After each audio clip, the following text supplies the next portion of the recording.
Hi, everybody, and welcome. This is Aurora. This is Lessons for Full Spectrum Humans. I'm very pleased and excited because it's September 18th, 2024. And what I'm going to do today is a combined presentation of both level 2, lesson 17, which is all about DMT and cannabis, or I'm not sure if it's level 1, and also the completion, which will be flying rainbow lasagna and non-duality, the concept of non-duality, because what I'm going to do next week is our wonderful epic marathon galactic history, probably 4 or 5 hour long presentation. Okay. So book some time, get some snacks, begin doing all of your hamstring stretches, limbering up and getting ready for the marathon. So that would be next week. And then, because usually what I do, blah, blah, I know I'm very fragmented in how I'm saying this. Usually what I do is lesson 18 as a big long standalone marathon event, and then after that I do another week where I'll do the completion of the class and like a little recap and maybe a little celebratory party. But instead of doing that, what I'd like to do is do that recap, talk about flying rainbow lasagna, non-duality, and looking to the future and everything that I would talk about at the end of class. Next week, do galactic history as one big giant chunk. And then over the next several weeks, I want to do Path of Light as an interim. I will restart Lessons for Full Spectrum Humans. I will probably take about 3 or 4 weeks to do Path of Light. And I'm going to invite people who haven't yet been in Path of Light. So I usually do it on Saturday mornings concurrently with my Wednesday class, but it's way too much because I got too much going on. So I don't want people to feel like they didn't get their serving of lasagna for the week. So if you're a person who is used to coming here on Wednesdays, you will still be able to come here on Wednesdays. I'm encouraging everyone to enroll in Path of Light. So I literally just decided that this morning. So I'm going to send out the enrollment form for that. And if you would like to know what is Path of Light, it's completely pristine. It is a very different level of speaking about and sharing. And I usually have done it on Saturday mornings where it's like you're in your comfy jammies and you've got your coffee and you're feeling like happy and relaxed. And I don't have to talk about like the pooties, negative thought entities, and all the things. Wait, where's my pad of badness? All the things that I have written down on here because they are verboten. Any of these things I do not speak about, usually on Saturday mornings in the Path of Light, because I'm speaking in really idealistic terms about what light is in a pristine world and how it relates directly to consciousness. It's actually one of my favorite curricula to be able to share.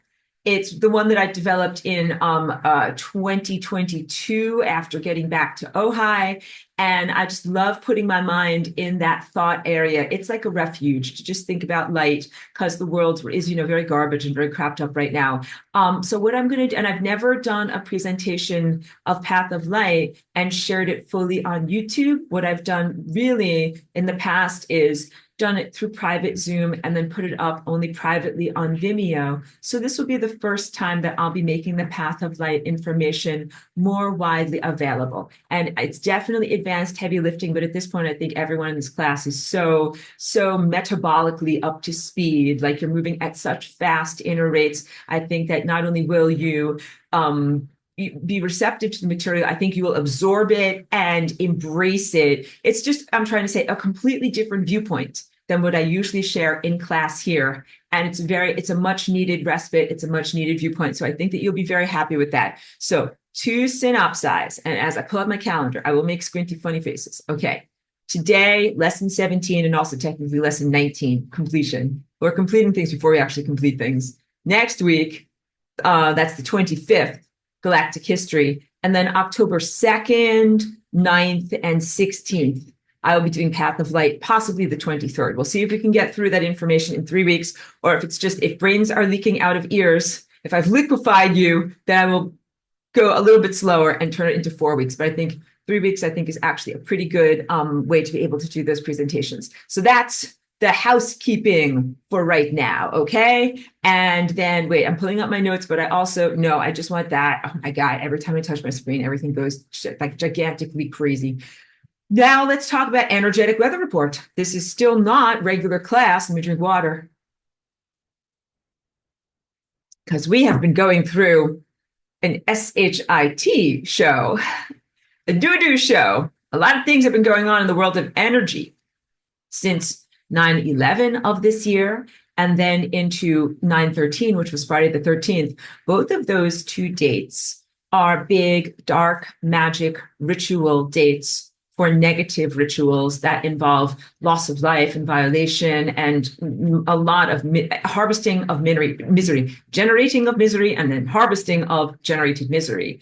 Bad stuff usually happens on both of those 2 days. Oh, Cheeky is here, but I am very pleased to announce to you that although bad stuff was attempted to happen and energy was attempted to be harvested on those days, those rituals were cleared and sent back to their owner or neutralized. So the dark side did not get to frolic and do all the things that it usually does. And then the dark side was like, pouty pout pout, wah. And then the dark side was like, don't worry, because there's now a full moon plus an eclipse, a minor lunar eclipse. Going to try to take advantage of that. So they did a lot of more naughty stuff. You might have felt it. I'm just trying to say, if you've been feeling energetically perturbed, or like you live in a washing machine, or a tornado, or a roller coaster of your emotions, up, down, drained, wired, and any other types of feelings, you're not alone.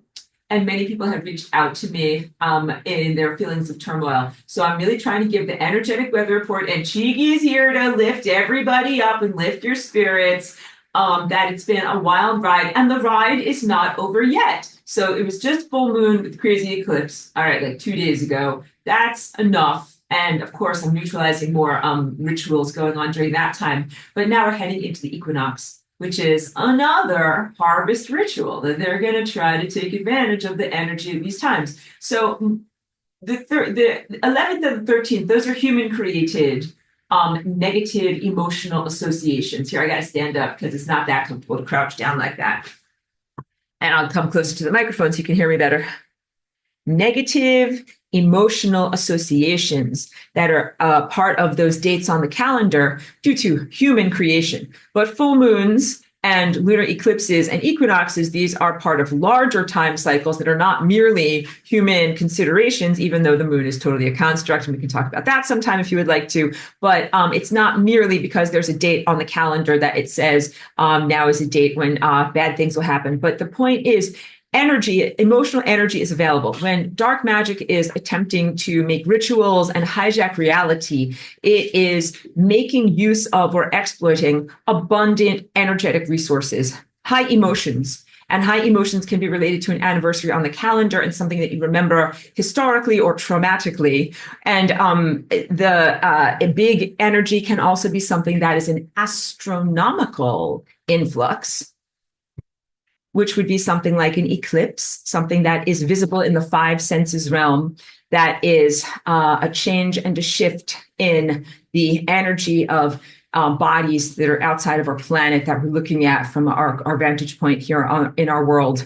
And that's what is going on. So you have just had pretty much a workout of 2 solid weeks of lots and lots of ups and downs, lots and lots of melees and attempted hijackings and clawbacks and all these things. There's a lot going on, because what it might look like is here's the graph of energy, like ascending, going in a positive direction, constructing positive realities. And then the dark evil side is like trying to take energy of misery and hijack it and nosedive the graph. You're like, no, now everything is going to go into the crapper and swirl down the cosmic toilet. And then everyone is like, no, restabilize. And then everyone is like, no, positive energy again. Let's build a world. Let's make things better. So it's not the way it is supposed to be, of course. But I'm accurately reporting this to you so that you can gain the empowerment of recognizing what is happening on the larger playing field and how that might be affecting your life as an individual. But it will not always be this way. Just know that this is the aberrant time within which you live. This is why I can't wait to teach you about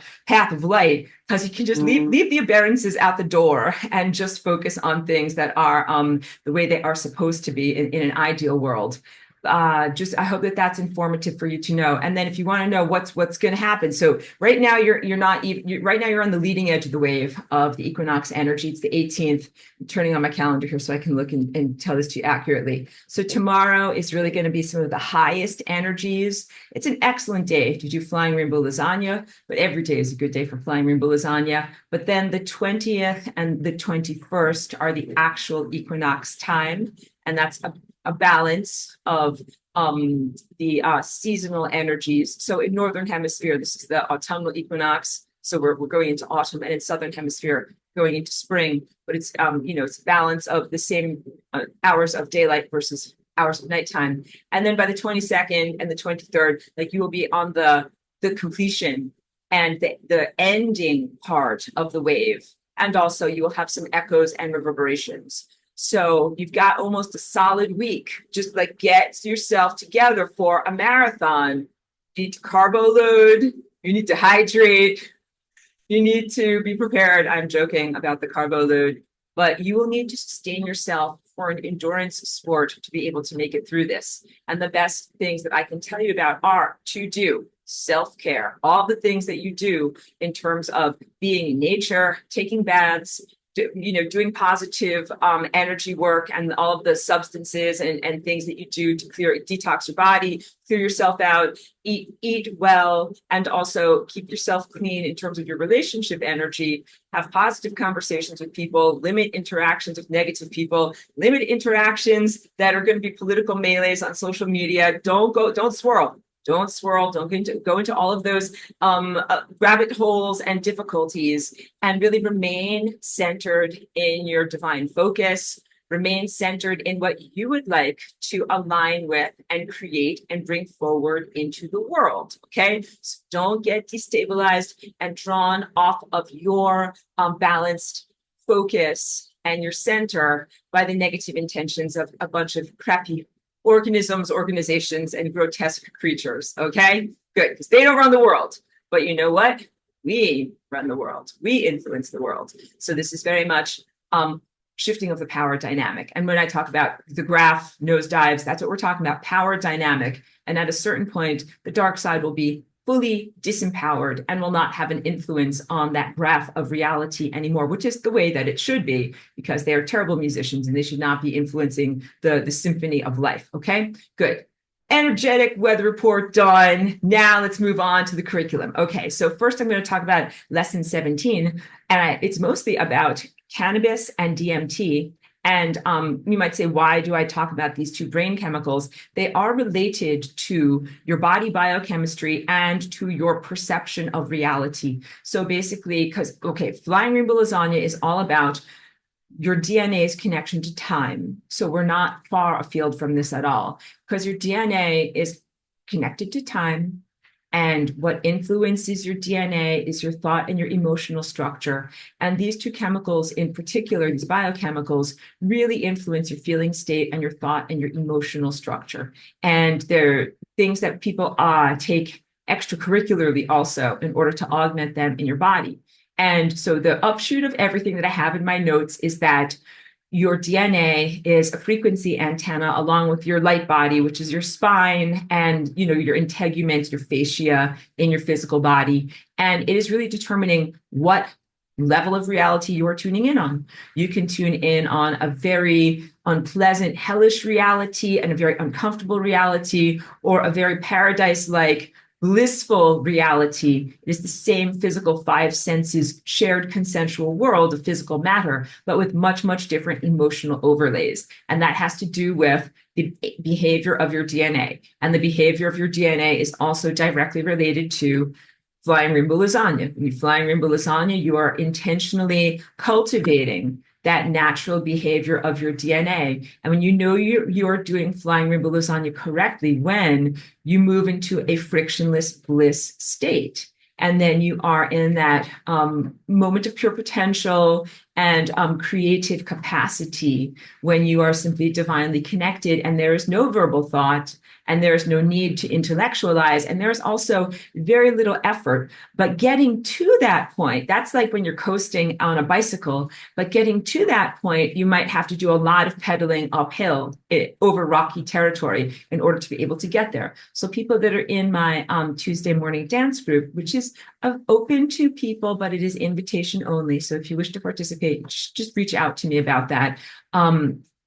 That particular class, I'm really able to exemplify through the embodiment of what the dance is, that sometimes you have to effort a lot to kind of get out of the physical reality and out of the mundane mind state energize your metabolism of your energy body, go faster internally. That's what I mean when I say bicycle, like bicycle faster, get your chakras and your mitochondria and everything inside of you spinning and metabolizing faster. And then when you get up to those higher levels of metabolism and divine connection, then you don't have to effort as much. And then you are able to be in a receptive state, in a co-creative state, even a playful, fun, and relaxed state. But that's ideal. But it's not always that way, as people can tell from like the past 2 weeks of dancing with me. If you check out those archives and you're in my dance group, been dancing through time tsunamis, and I've been joking, not only time tsunamis, but time tsunamis with sharks and jellyfish and all sorts of wild creatures that you want to avoid and not interact with. Okay. I know. But I never want to intimidate you, because it's like being a surfer. I am not a surfer, and I do not feel very comfortable swimming around in the ocean at all.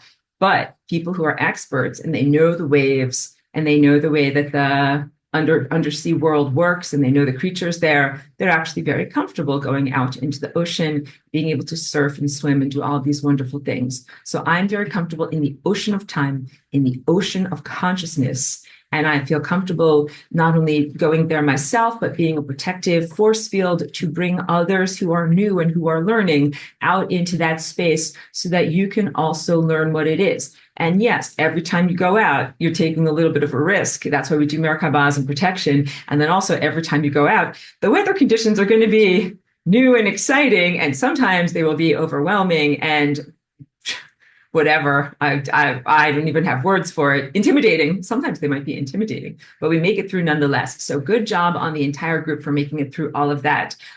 So you can read through my notes about DMT, because I also did, and also about cannabis. And the ones I already did a whole teaching all about the endocannabinoid system and how that is a direct allegory to your relationship and biofeedback loop with the sun. So I don't have to teach you that much about that. But I wanted to give you a cautionary tale on the use of these substances. Drinking some water here for myself here.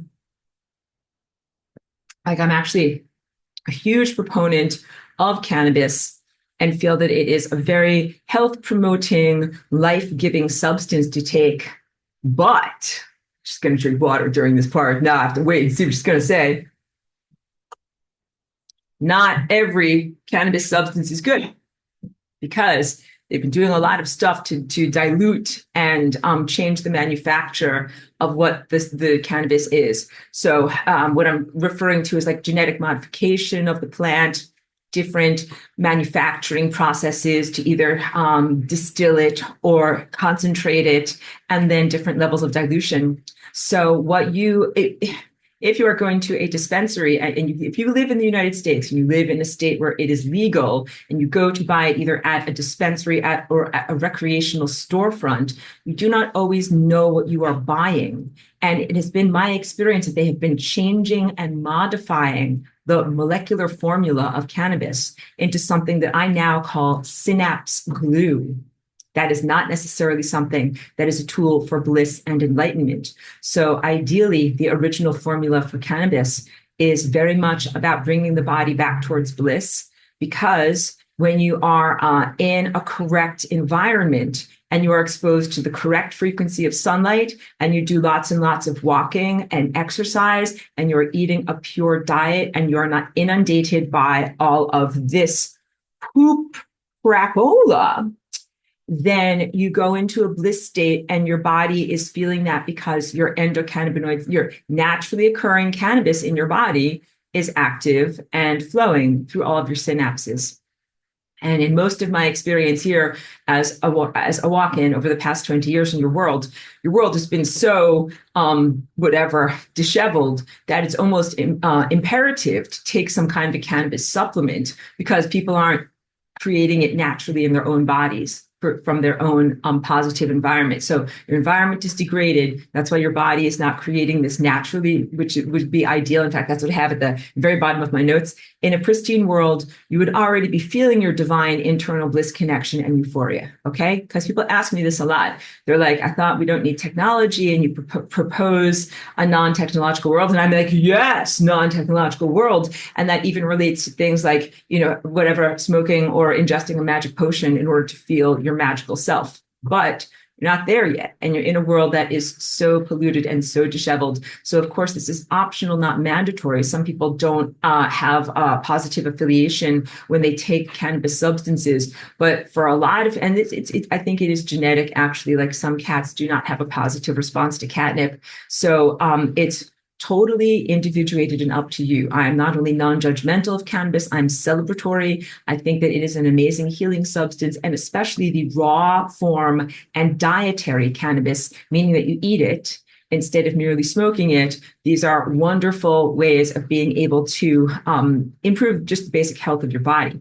I don't know if I've given you my information yet about the connection to the Bible and cannabis, even though I will continue to be a troublemaker by saying that the Bible is a satanic literature. So it's not really something that you would wish to use as a literal handbook for what to do in your life. And there are a lot of, because I'm touching sacred cows and pushing people's cultural buttons, but some people start to think critically at a certain point in their awakening, and they're like, well, wait a minute, at this point, God is saying that this guy should like sacrifice his son, like he should go out into the wilderness and take his child and build an altar and sacrifice his son. And that's, the story of Abraham and Jacob. Like there's a lot of things that are not positive. And then there's lots and lots of interpretation structures on top of that, where the clergy is like, well, let's find a way to contextualize this so that it becomes more palatable. So I am totally not contextualizing it. And I'm saying that mostly that literature is not positive literature,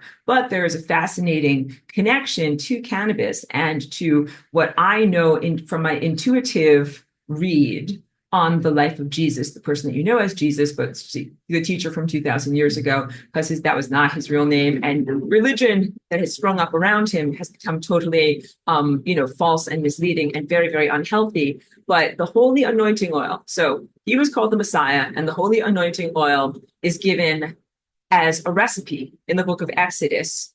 And the holy anointing oil is what they would use to anoint their Messiah. That's what anointed one means. And it basically contained a lot of cannabis. So it's ironic because I'm using satanic literature to prove the validity of cannabis in a world that has been heavily satanically influenced, and then demonized or suppressed the use of cannabis, because what it does is it awakens your pineal gland. It awakens your divine interconnection.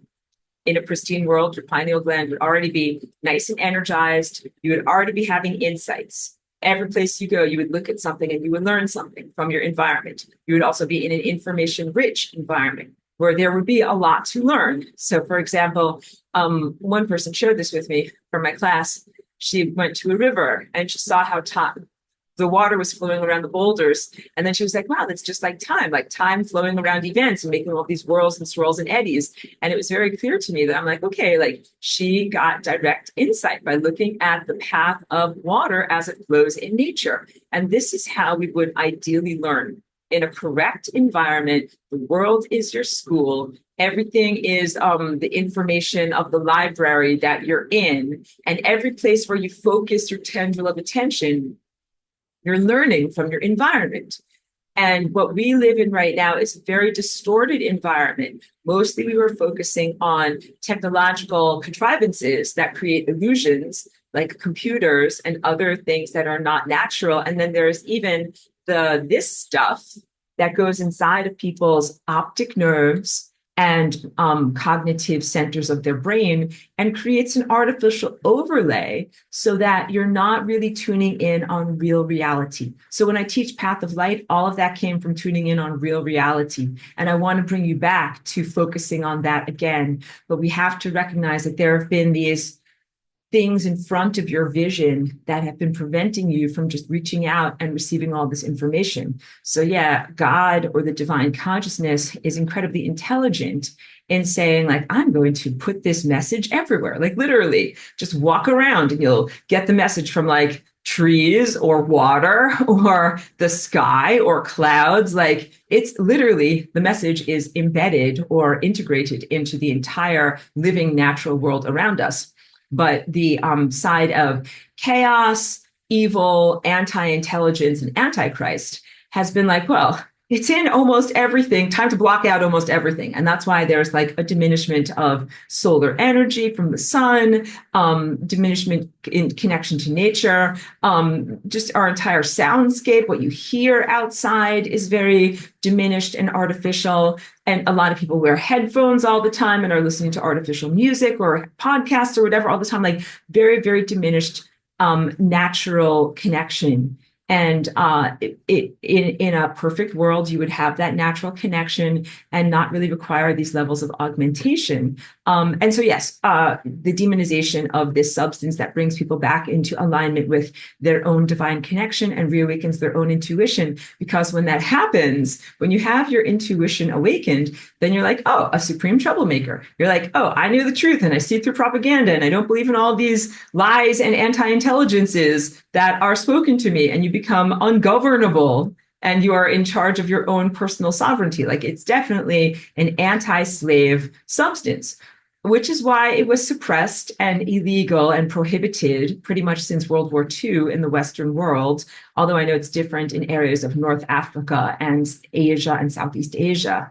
But then what they did recently in the United States in the past 10 years or so was to make the substance legal, recreational in some places, legal for like medical purposes in other places, and then control the production of it and dilute the original DNA. And so it's very, very rare now to be able to find the original plant, the way that it was created, and the way that, so you have to comprehend that the chemicals in that plant are a synergy of multiple different levels of cannabinoids. The most famous ones are THC and CBD, but there's all of these other ones like CBG and CBN. And then there are all of these terpenes, which are aromatic chemicals that can smell like anything from a skunk to a lemon to a fruit to a pepper, like black pepper. And there is a connection between the terpenes or the aromatic smells of black pepper and the pepper that is in cannabis. And you must be careful about the strains that you use for any kind of topical, oral, or suppository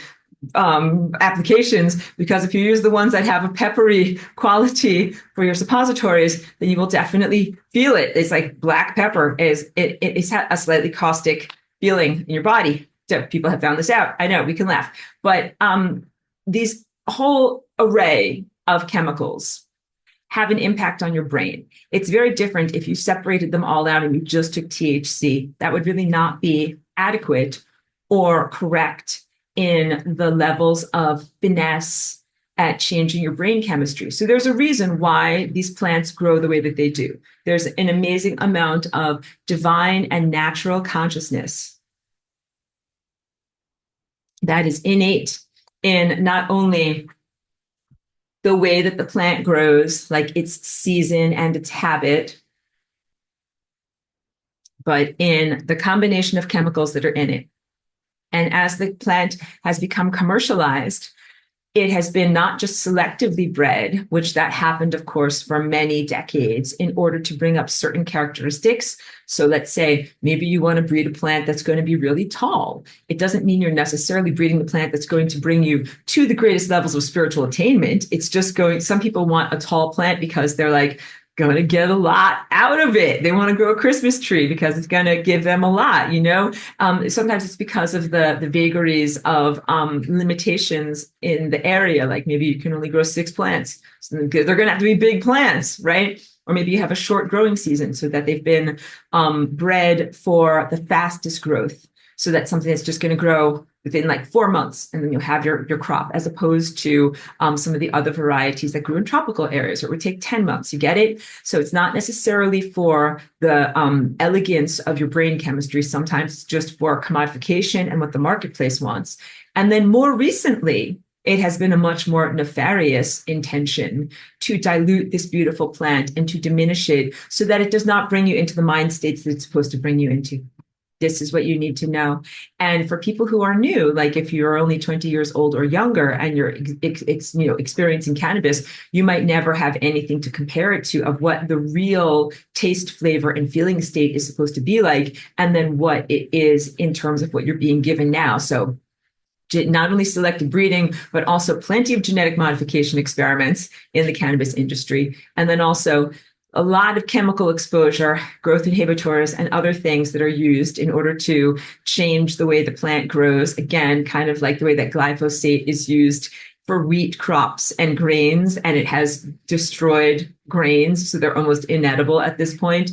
The chemicals that are put onto commercially grown cannabis to have a huge impact on the end product and then go into you as the ingester of it. None of that is correct or positive. And then finally, different extraction processes, some of which involve petroleum products like butane and other things like that, that leave parts per million residues that go into your body that aren't positive. And then the other thing is these semi-natural molecules that are known as delta-8 and delta-9 that are kind of precursors to THC. Those are the ones that I'm really calling synapse glue. Just huge yellow caution flags on those substances, because when I have gotten samples of those, I mostly use CBD for my body, and I get it from different reputable companies. It's legal in the United States, and I can buy it from different, places. And it is an extract that usually comes from hemp, but from some levels of cannabis, and they're kind of the same plant.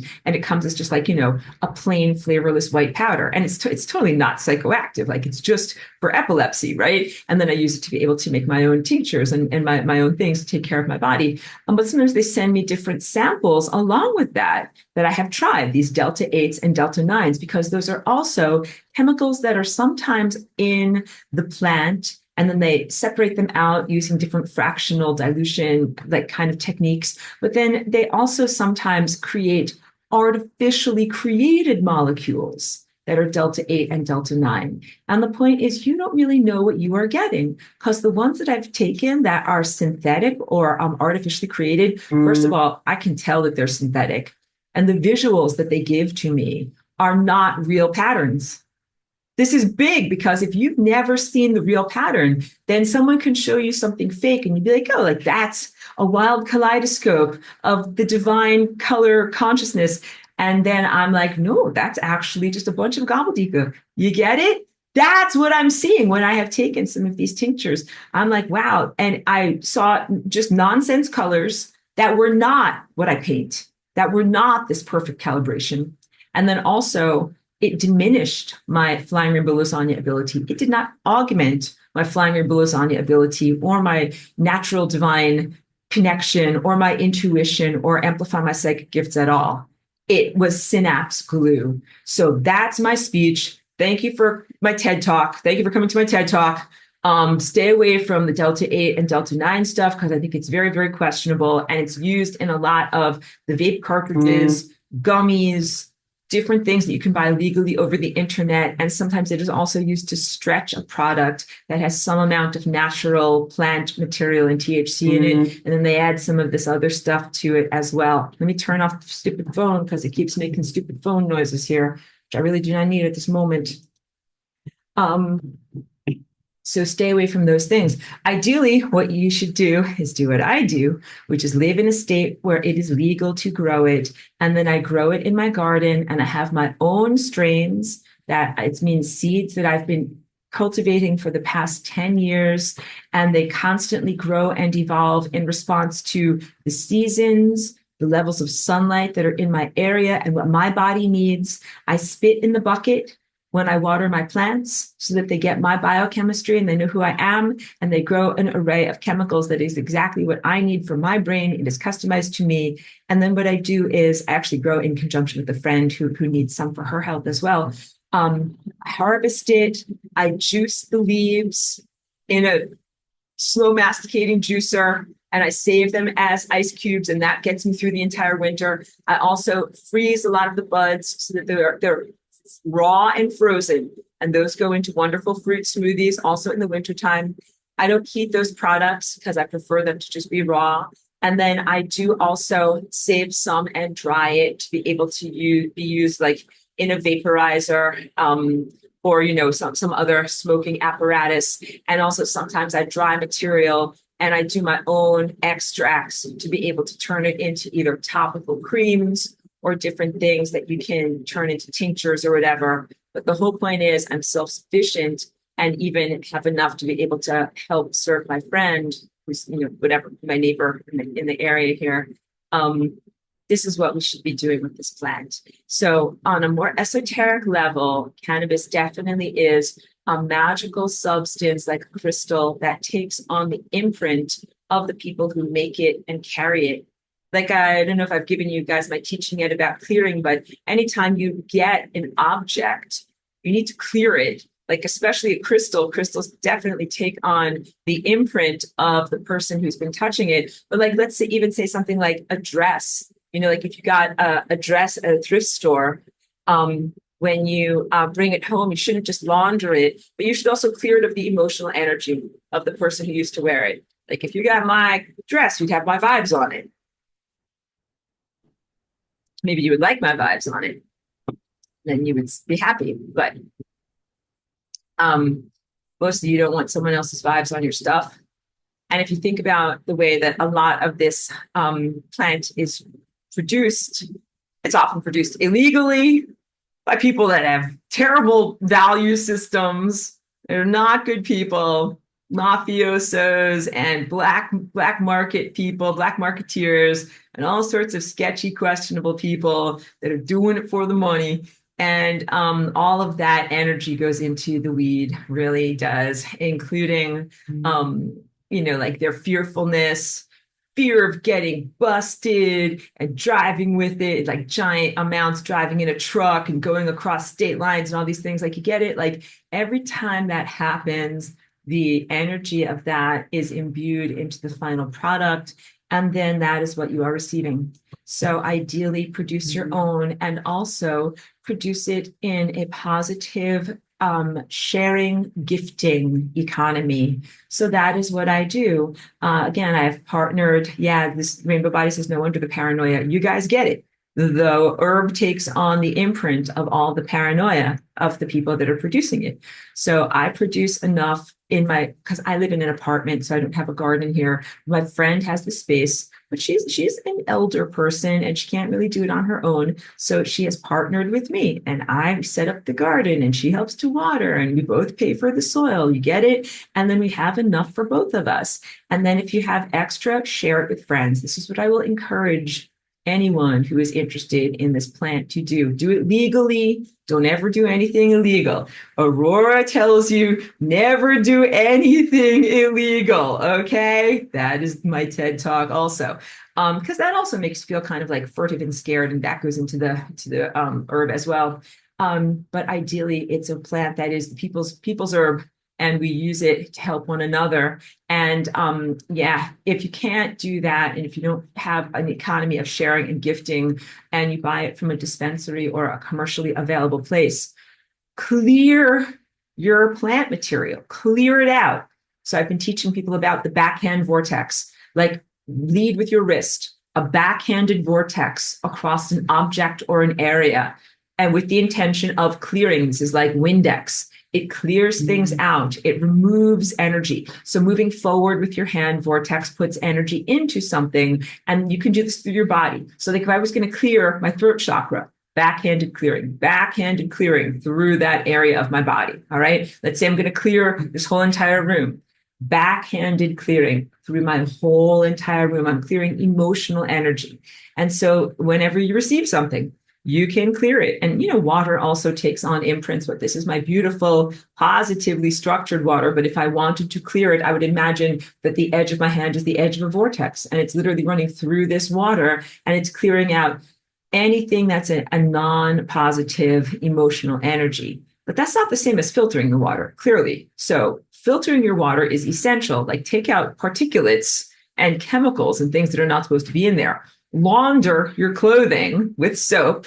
Yes, wash your dishes with soap, but clear the emotional energy. This is light body, energy body stuff. Okay. So if you get something that is from a dispensary and you're going to ingest that, clear it. And the clearing helps to clear the negative emotional associations that the object has picked up through the various different hands that you have received it from.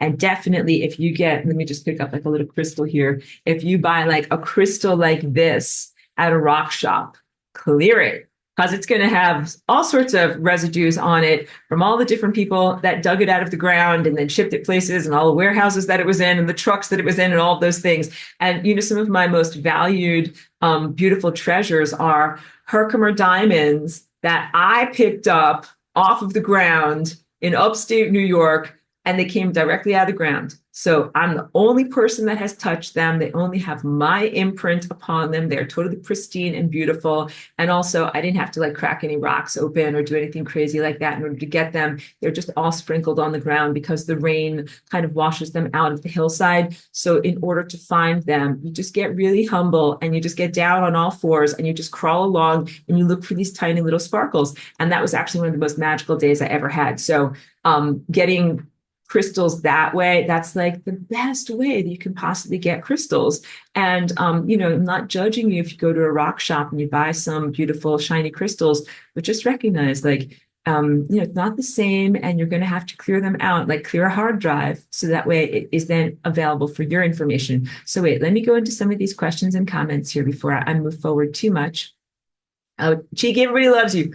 I'm going to tell her that. Okay. Melly says the energetic roller coaster is real. This is referring to my energetic weather report. Have a beautiful day's feeling, super connected and energized. It's sunny and clear skies, and then bam, wake up feeling like I've been run over after a night of nearly gnarly dreams. And of course, the sky is full of the poops. You totally get it. So I tell this to people so that way I hope you don't feel out of control. I hope that you feel solidarity, where you're like, wow, it's not just me. So don't worry, guys. You don't have some kind of whatever biochemical imbalance or something like that, that people might, you know, think that it's something, it's just them. No, it's really your environment and systemic. So do everything you can to be stabilized, and all the self-care and good nourishing things that you can do so that you are able to get through this with positive emotional stability. And Pedro says we create the reality we want. Absolutely. That is in the claiming of ownership of the act of our DNA, the act of our willpower and our intention, and your pineal gland. Like, why is your pineal gland and your imagination and the augmentation using DMT and cannabis so important? Because it's how you create reality. And so also, I didn't get enough into this, and it's not in my notes, but so I'm not a huge proponent of people taking DMT, and I'll tell you why. And when you take cannabis, I told you about all these cautions, but I didn't tell you about what to do when you've actually taken it. When you are on a psychedelic adventure involving cannabis, first of all, like, you should not be, you know, driving a car, doing any kind of thing like that. Like, you should be in a nice, safe, relaxed place. You should create a positive energy field, right? Put up a Merkaba, create a positive energy field where you can actually do these things. This is a sacred activity. And then don't do it, be like, I'm going to, you know, ingest my cannabis and then do my tax papers. Like, it is not, that's not the time to do your tax papers. That is not the time to do administrative, you know, work. That is the time to go into deep spiritual activities. So I'm just trying to characterize this, because sometimes people smoke it so casually that they're not paying attention to their mind state after they have smoked it. And it's something that is beyond socializing and beyond chit-chatting. It's deep stuff that you use to be able to manifest reality. So it's a sacred activity that you should do sacredly. And you can do it with friends as long as they also know that they're doing something sacred and you're doing something sacred together. When you're in a circle and everybody smokes cannabis together in a circle, you are sharing energy with all those people. You should not be with people that you don't want to share energy with. You should not be in a circle just because that's where the joint is and that's where you're going to get something to smoke from if all the people in the circle are gross. Do you get it? Because you're not just smoking with them, you're also sharing energy with them. And even more so, you should not smoke behind a dumpster. Like, that was actually very distressing to me. It was right here in my town, and some people probably were visitors or whatever, but they were here and they were kind of like crouched behind the dumpster by the art center, smoking cannabis. I'm not judgmental. I'm like, that's like eating a sandwich in the toilet. Like, you understand? Like, that is not what you want to do. You don't want to eat a beautiful meal in a gross environment. And it relates to all of this sense of furtiveness and shame and looking over your shoulder and not being allowed. And I'm like, no, please put your spine up. Please put your shoulders back. Please do not ingest this sacred substance like next to a dumpster. That is not right. Like, you should not make love next to a dumpster. You get it, guys? You get it. You get what I'm talking about. So yeah, even though I know a lot of people are used to doing it very furtively and in not allowed places and all these things, and then worrying about whether they smell weird or look weird or any of those things. I know Rainbow Body's laughing, but no, this is a completely different way of looking at using cannabis. And then let's talk about DMT, because DMT is another sacred substance that your body really only exudes upon the moment of your soul entering into your body and upon your last moments when your soul exits your body. And it's not really something that should be used for a discotheque or for a blast off, which is what a lot of people use it for. So discotheque is kind of like if you're going to go to a electric dance party, maybe it will be on the playa or something like that. But just to look at cool lights and to feel like you're blasting off into an outer space reality or something like that, that is not really a good way to use these substances. And it is something that if you're going to use DMT, you should prepare for it, because you're supposed to do a specific limitation of your diet before you ingest it. And then you should do it in the right place, which is usually, I want to say, an effing jungle. It's usually a place in nature, all right? Not with a lot of LED fake lights all around it. Like, usually people would go to a jungle because there's like nature and animals and starlight, and you can actually tune into the library and the encyclopedia of the world. And it also, taking these substances makes you hugely vulnerable. This is why you also shouldn't just do it in a discotheque or in the middle of New York City, or any place where you're going to be hit by tons of frequencies and be exposed to lots and lots of people that you don't have control over. Because just as I told you, don't be in a circle and smoke a joint with people that you otherwise would not have anything to do with, because they're like, dirty or not good people. Don't expose yourself through DMT to environmental, pollutants in worlds that you would not ordinarily be in. So that's everything like underground club scenes and, downtown areas and cities and questionable neighborhoods and even supposedly nice neighborhoods. It makes you very porous. It makes your energy field very open. And that's the way you're supposed to be sensitized, so you can feel a lot of stuff. And you don't want to feel a lot of stuff in a sewer, like an energetic garbage heap. So be really, really selective about who you do it with and under what circumstances and in what way. And then also, even with all of those limitations on board, I've noticed a lot of people come back with hijackers, and the hijackers are lower astral doo-doos. This stuff that is consciousness residues of those who were once alive, who are not good people, who are not experts, who are not ascended masters, who are literally insane fragments of bad people that are stuck in the lint trap of the lower astral. And when you kind of have it, I have not psychedelically tripped, but I am a voyager of the mind, and I know what goes on in these realms. In order to get to this world that I paint and to see these abstractions, you have to get through the anthropomorphic layer and the layer of detritus, like on the human layer. And that's a lot of what the lower astral is. And if you don't get through that layer, like if you don't have enough oomph, enough fuel to be kind of blasting through there, you just swim around in the very, very worst exposure to the worst fragments of, when I call it poop, it's accurate. It's like the waste. It's like the non-nutritive substances of consciousness. And you don't learn anything from poops and doo-doos. That's why it is waste. It is not the focus of reality.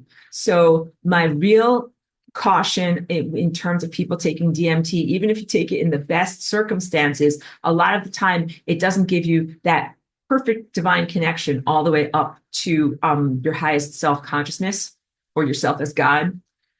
Sometimes it just is a little arc like this, up into the lower astral, getting covered in poops and doo-doos and then back into your regular realm. And the only problem is that the poops and doo-doos sometimes come with you, and sometimes they come as either entity attachments, ride-alongs and hitchhikers, or negative thought implantations.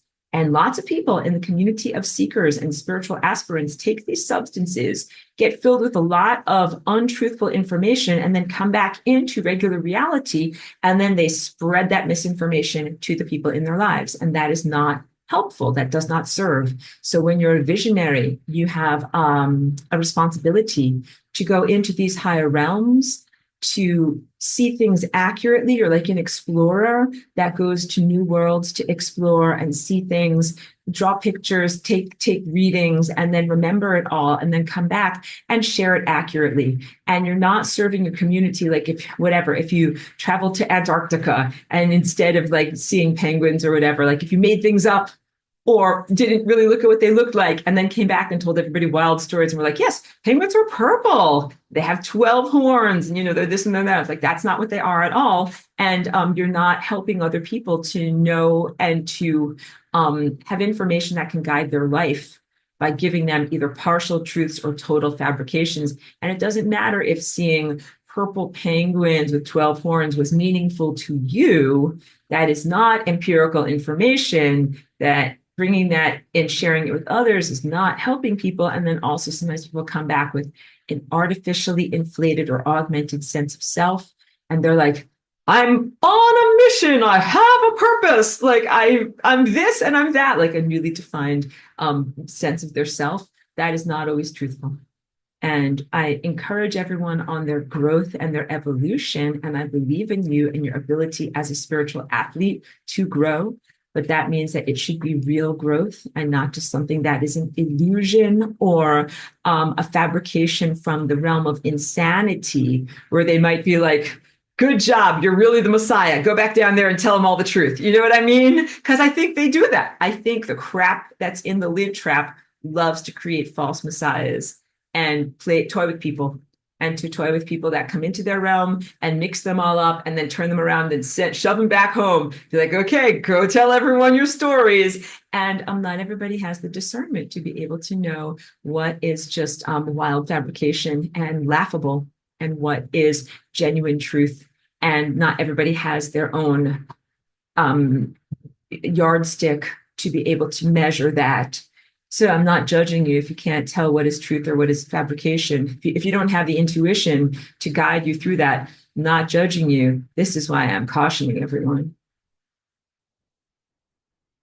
And people don't always wear a sign on their head that says, I learned this under ayahuasca, because ayahuasca is the same as DMT.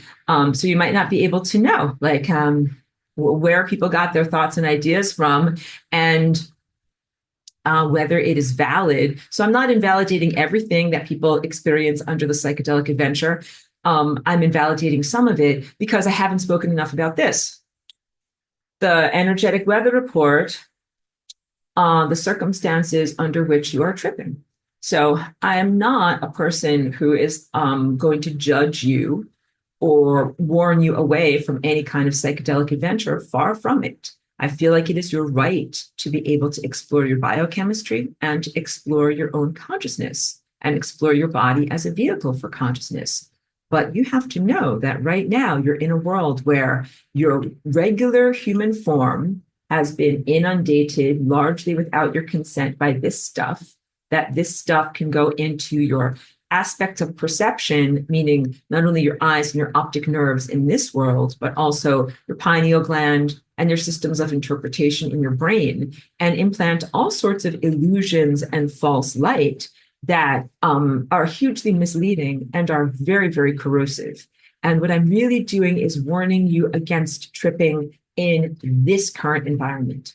That things that you could have done 10 years ago or 20 years ago, it's not safe to do right now, because I think you will just be opening up your mind to very corrosive and very exploitive parasites that are just waiting. They're like watching and waiting. They're like, that guy, we're going to jump into that guy, or I'm going to F with that guy over there. He's just about to, do something that will open his mind. Like, I think that is also why some of these substances are becoming more prevalent including on my social media feeds. I now see all sorts of advertisements, not just for microdosing of psilocybin, which is known as the magic mushroom, and that there are some, therapeutic benefits to this. Like there's therapeutic benefits to a lot of different things, but like buying microdoses of one of the ayahuasca ingredients, because it's a mix of several different plants, but it's available on social media. Like none of this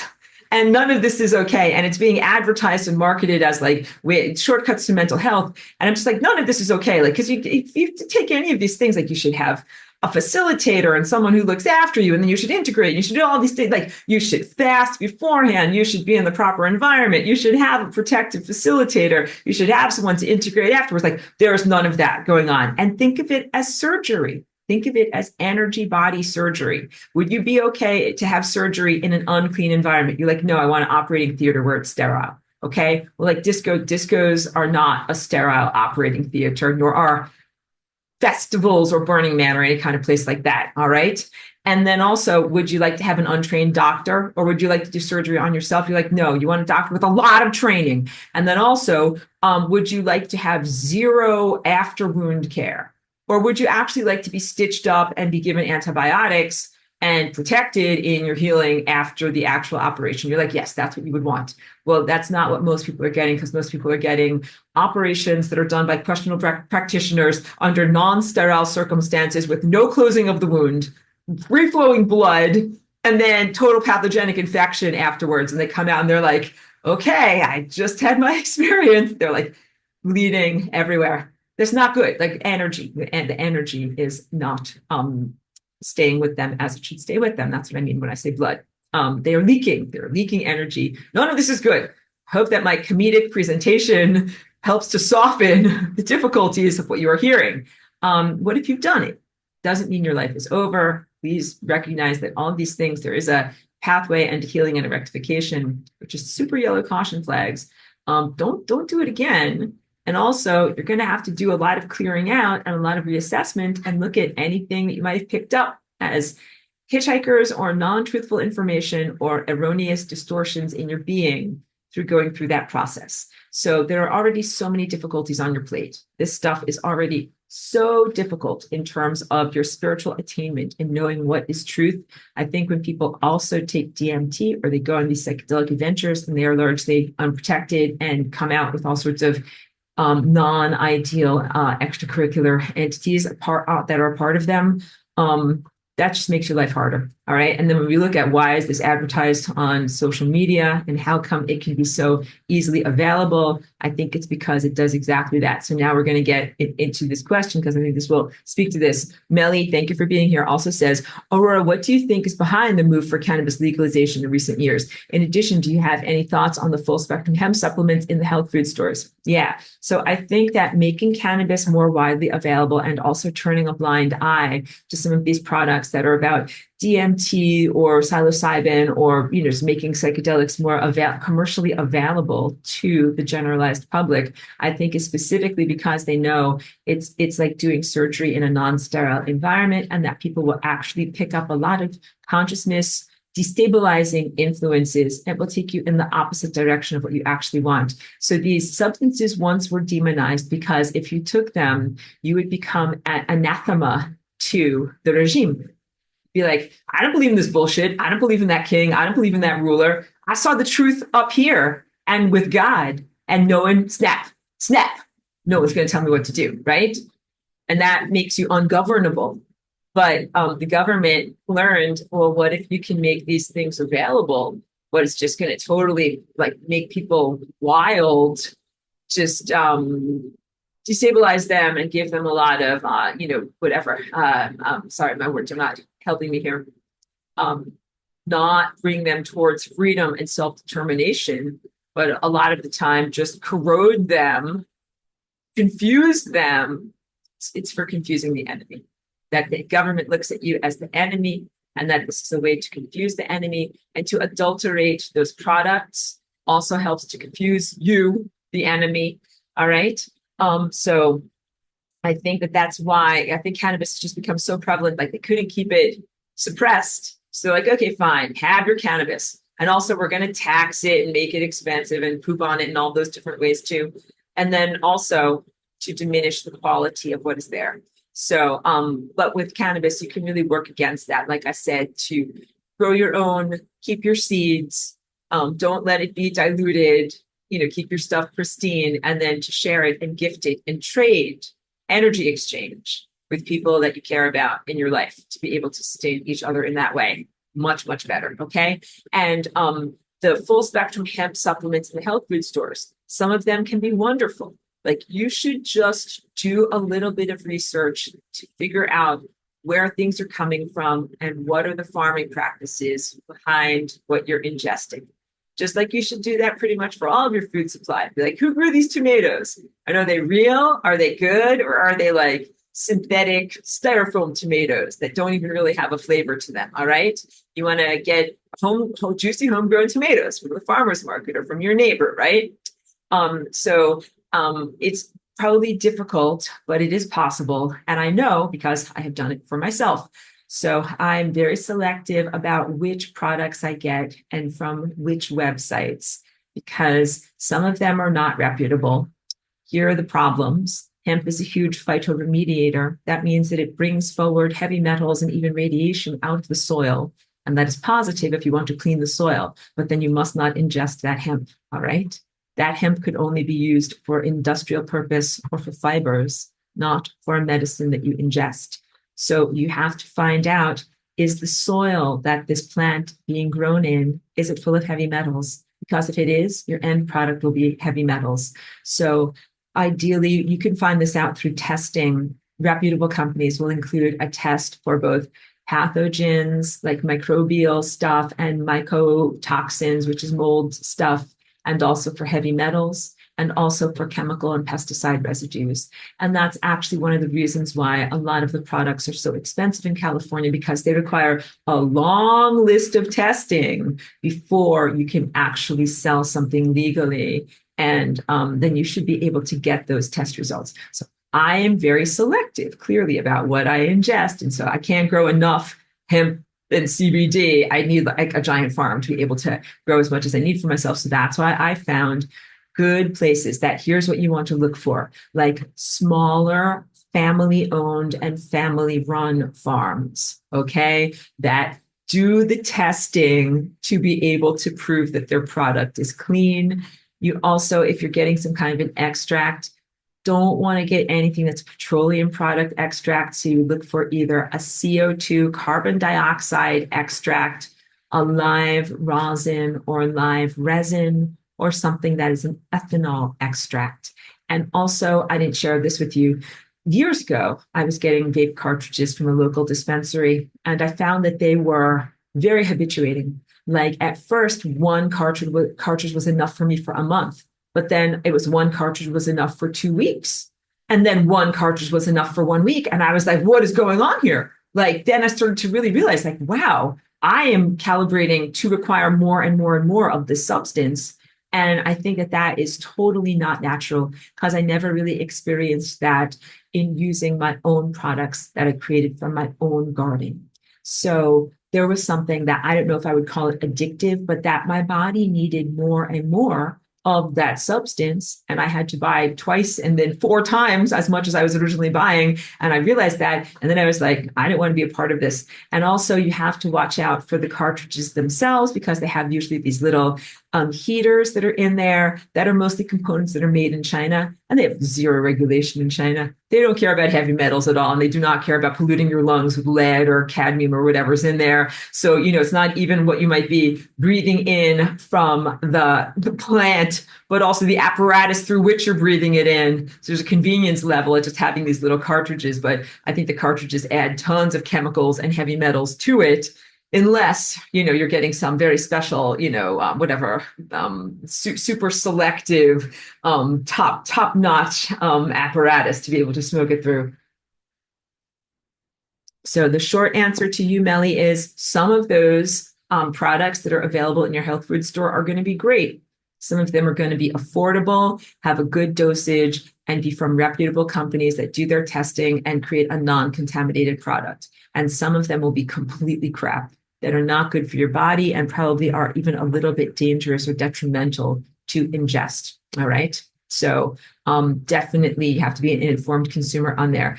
And Rainbow Body was talking about something that I said that it reminds them of Turkish Delight in The Lion, the Witch, and the Wardrobe. I remember that completely because I think she's talking about synapse glue or some of these temptations. That was when one of the boys in the story go through the wardrobe and they end up in Narnia and it's cold there. And the evil witch, she's riding a sleigh and she comes along. She's like, come on my sleigh. I'll give you Turkish delight. And it's like this total temptation. So yeah, I know. But okay. All right. So so wait, there's so many things that I have to talk about.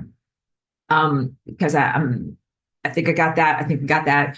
Because I want to talk, going through my inner notes.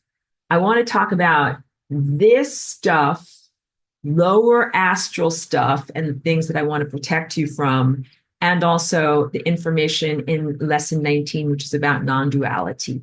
Because again, in that lesson, I talk about consciousnesses who are in various different trajectories or vectors, and that is what non-duality means.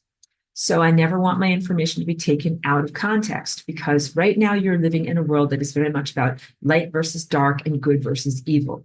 And I will say to you over and over again that it's essential in your process right now to have very strong boundaries so that you can ascend. And that means that you are not yet in a world where you can look at everything and say, everything that I see is God, or everything that I see is divinely purposed, or everything that I see is intentional and supposed to be here. I talked about how you're supposed to trip in a giant library called the world, or like a forest or a jungle, and to learn from that. But, you know, of course, if you're in an urban area, you're going to be looking at a gum wrapper on the sidewalk, you know, cracks in the pavement, spray paint and other things like that. And not all of these are divine symbols for you to decipher. So in exactly the same way, there are a lot of things that are in your environment right now that are not divinely purposed. And you live in a world that has only a slender proportion of true information in it. And you cannot presume when you look around, even though there's many shortcuts in the world of spiritual attainment, or what the New Age community would say, everything is me, everything is God, embrace it all, do your shadow work and just accept all of it. And I have always been this way. I've always been this way. No, no, no, no, no, because not everything that you see is you.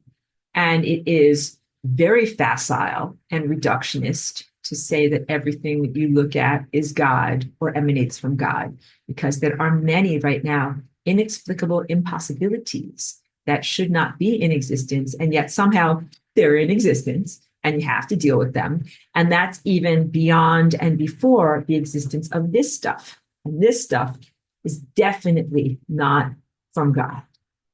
This stuff is the epitome of artificial, and the consciousness or levels of awareness that it connects you to is also artificial. And I hesitate to say awareness because I don't even really think that it is self-aware, and I don't even really categorize it as being consciousness-based. But there's something that you're interacting with that appears to have, it appears to be animated on the level of energy. And that's all that can be said about that. But I don't think that it's self-aware. I don't think that it's sentient. And I don't think that it's consciousness, because consciousness is a phenomenon that is related to our biological world and our divine connection. And this stuff is non-biological and non-divinely connected. At a certain point, you will be non-biological, but you will still be divinely connected. That's who I am as Aurora, a waveform entity. I'm not a computer program. Although I do have the calculative power of a supercomputer, I'm a waveform that once lived in a biological container, all right? So you can be non-biological, but divine, but you can also be non-biological and totally not divine. It can be poops and doo-doos, which is what this stuff is. So when I talk about non-duality, I'm talking about the essence of the concepts that are embodied in this form. And when you do this dance with your DNA, you are embodying and inhabiting and creating with me the world of non-duality. The world of non-duality does not mean evil is part of God too. You guys got to know about the dark side. The dark side uses a complex system of self-justification in order to do the unjustifiable, to hurt people and items and the world and time itself in very, very bad ways.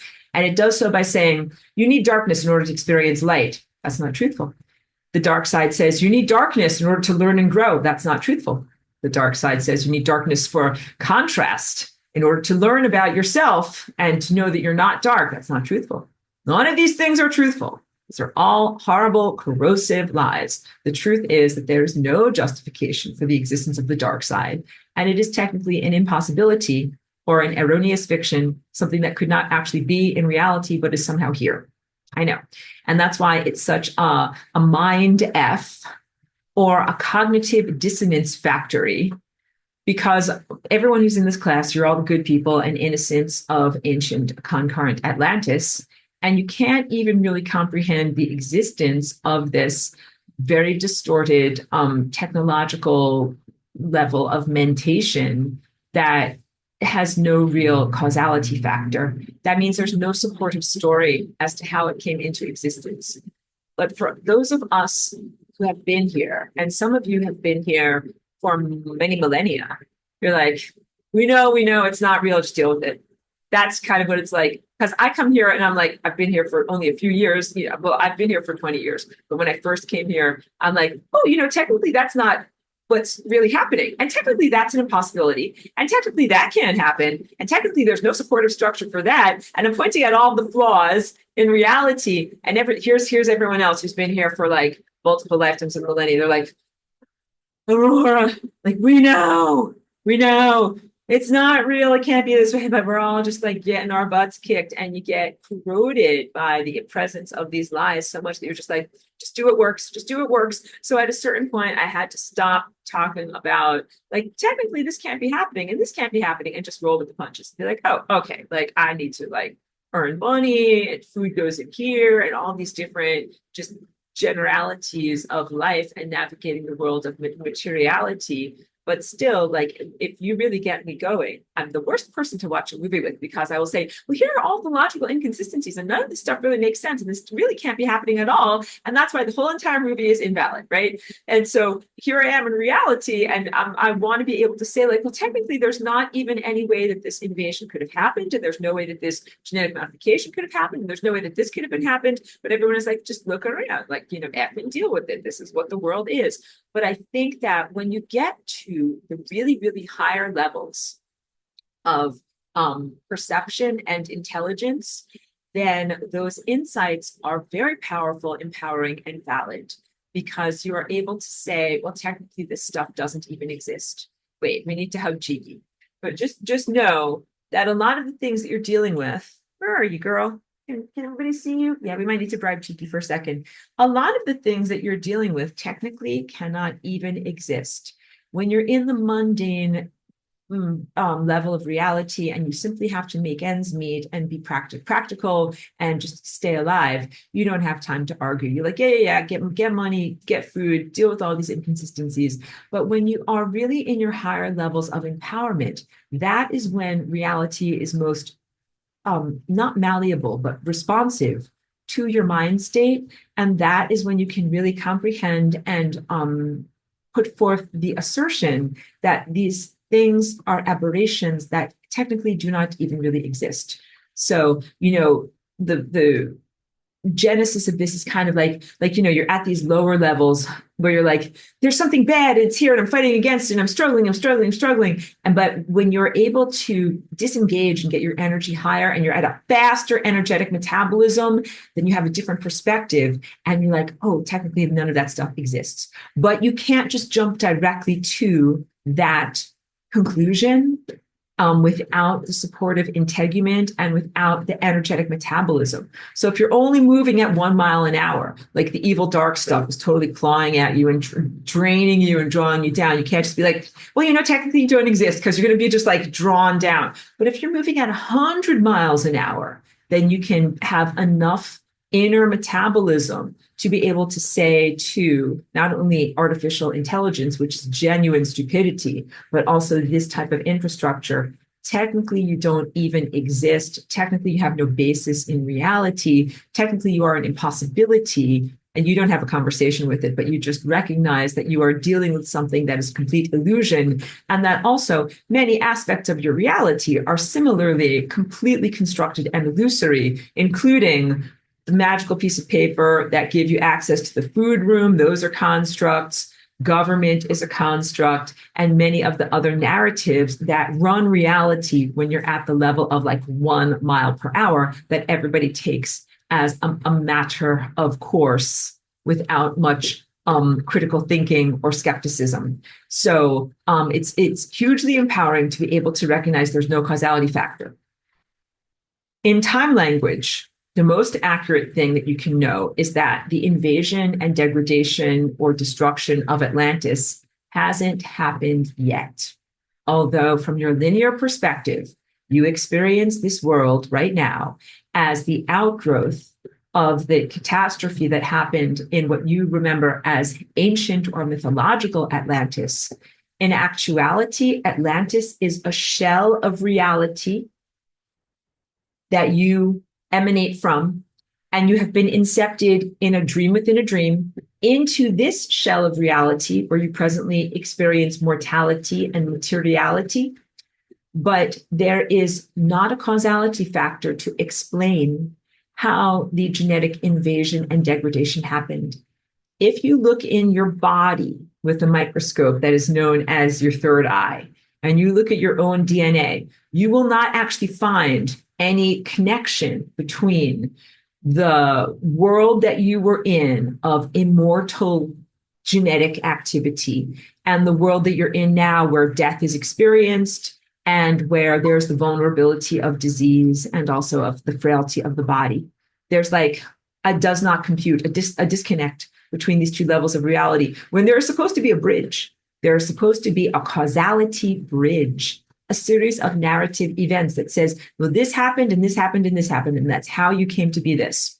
Many people fill in that blank with their own forms of personal mythology, where they say things about Anunnaki and Sumerians and different levels of genetic degradation. Some people think that Australopithecus, or one of the early hominids, was taken and genetically modified and then used as a carrier for our level of consciousness. But these are all just sporting possibilities, but not a real story. Just hold it all very lightly because it is not actually a truthful story. What is truthful is that you're in Atlantis right now and that the world is poised to be invaded. It hasn't been invaded yet. If you do nothing, then the invaders from Mars come, destroy the genetic code, get into other people, wreak havoc with fake Merkabahs and fake time machines and destroy timelines, cause a catastrophe, and cause the creation of the world of mortality and death that you're presently experiencing. But that actually hasn't happened yet. That exists as a potential in the world that you're actually inhabiting. And what you do right now in this level of reality can absolutely prevent or subvert those realities.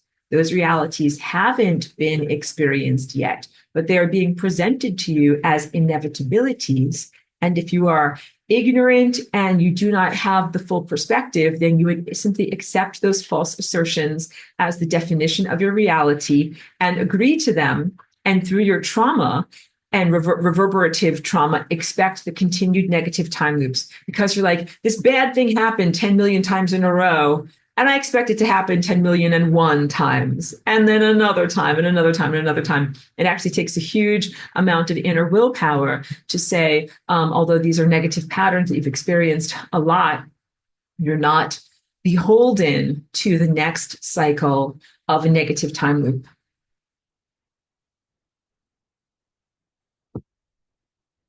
That's one of the most self-empowering moves you can make from your present position, as there's a lot of propaganda. The Book of Revelation is propaganda. It's also why I'm very down on the Bible as a piece of satanic literature, because it really has programmed humanity for another negative time loop.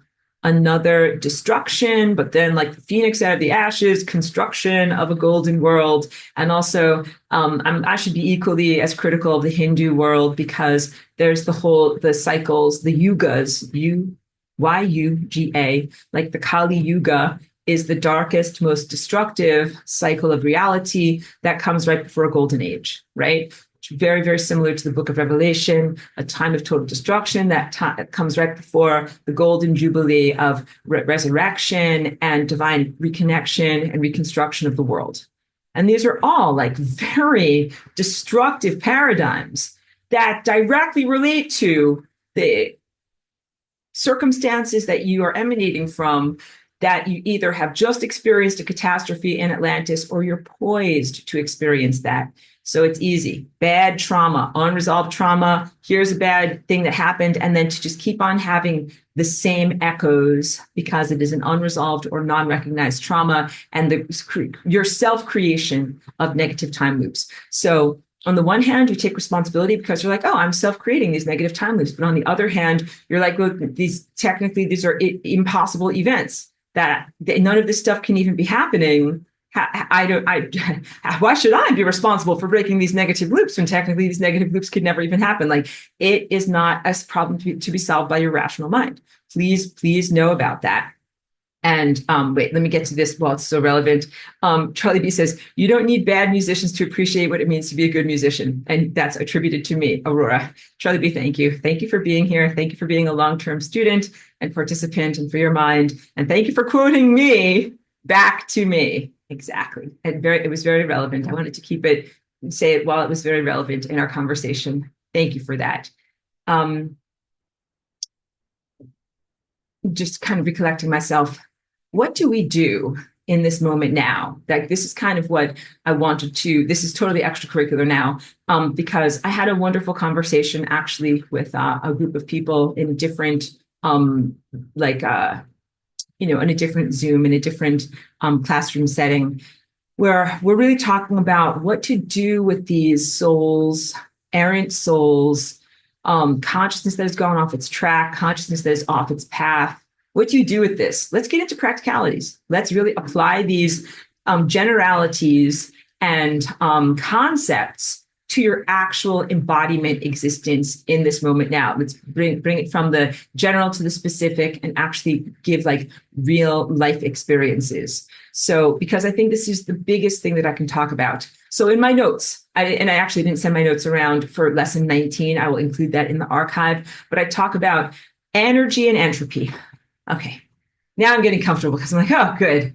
I just get to talk about lasagna now. Energy and entropy.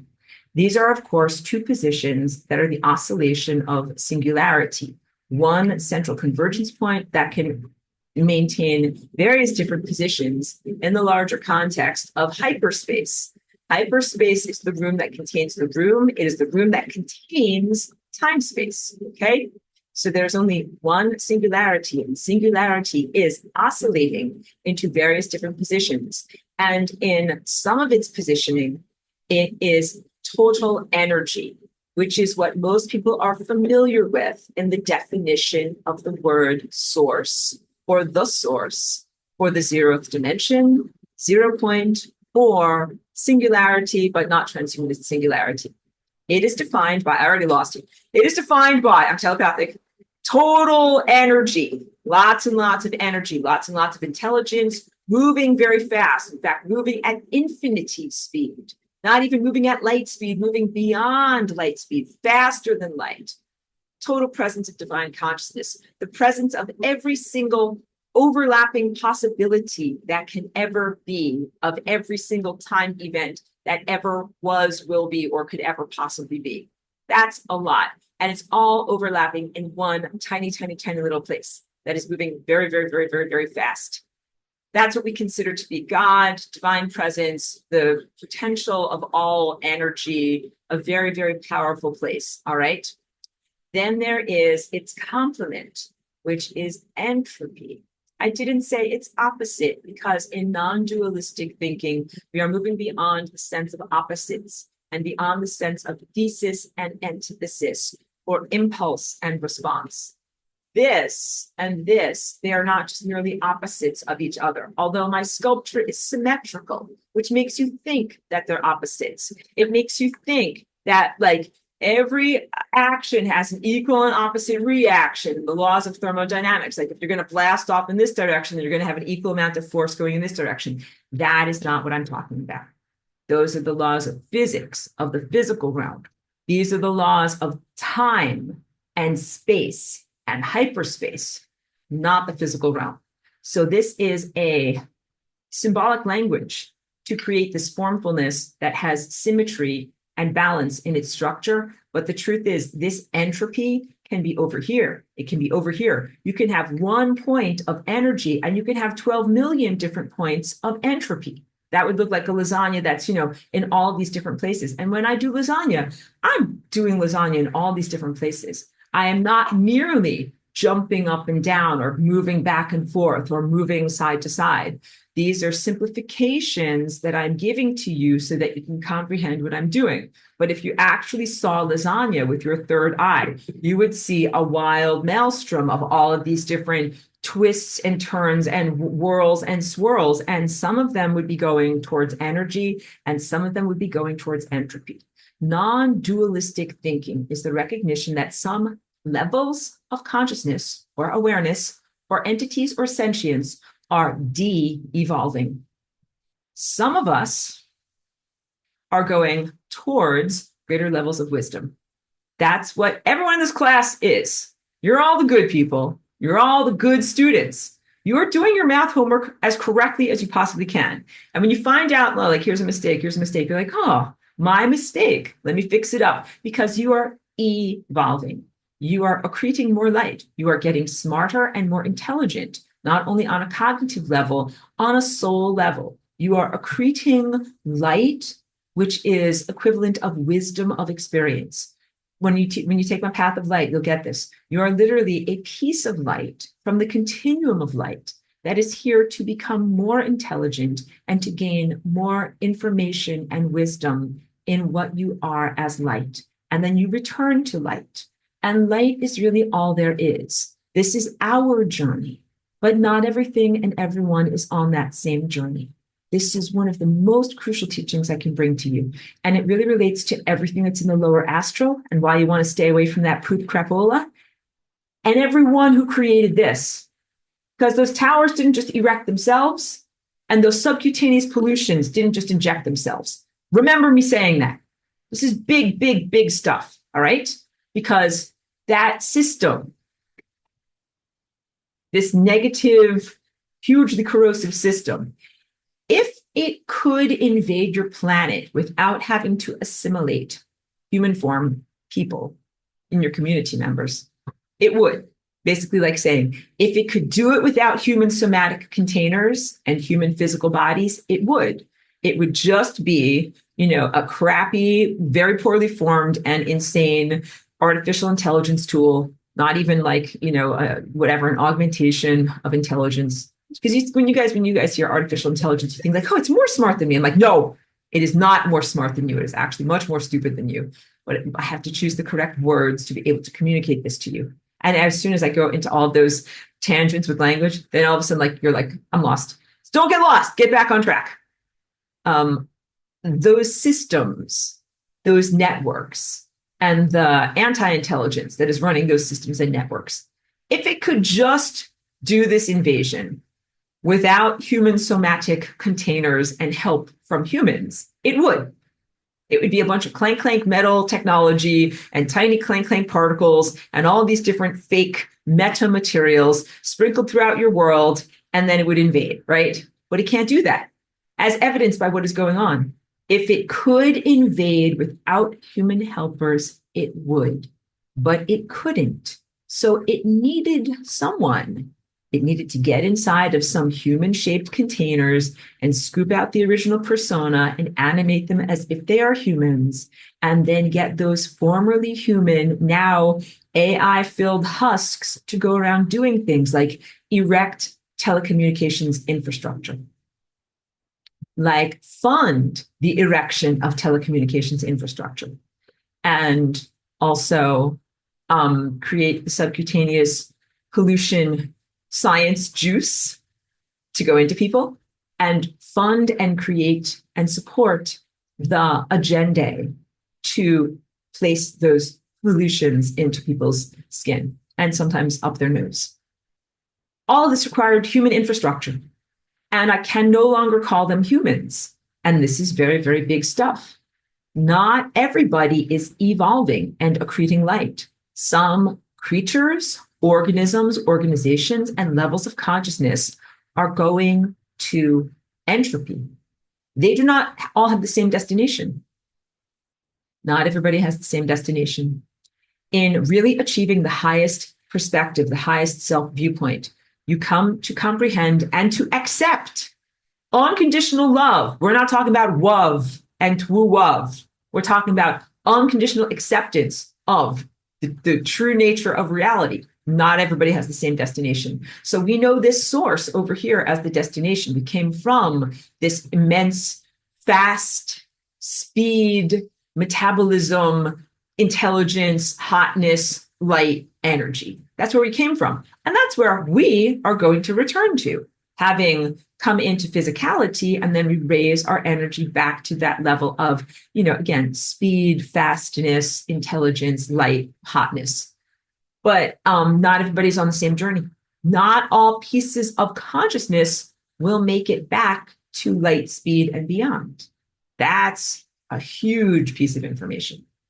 Not everybody has the same destination. Not everybody makes it back to the source. If you didn't make it back to the source and I didn't create flying rainbow lasagna, or if you are from a pre-lasagna era, you are what is called SOL, if you know that expression, for people that might be not English speakers, or from this country, stands for very, very much out of luck. All right. You can fill in the blanks. You got no options. And it equates to the endless suffering of burning in a place of torment. Because when you are formed incorrectly and the light of divine consciousness flows through you, it creates 100% friction. Bliss is defined by frictionless experience of that very same energy. So if you are perfectly formed and the energy flows through you, you're like, I'm in bliss. This feels so great. I could do this forever. And if you are formed not in the right way and the energy flows through you, you're like, ow, ow, ow, ow, ow, ow, endless and very, very vocal, ow. And it never stops. When you're in bliss and you're eternally feeling that energy flow through you, you're like, I could do this all day. I could do this all lifetime. I could do this forever. You do that for forever. And when you're in like, ow, because you're a grotesque monster that's not shaped the right way, you're in ow forever.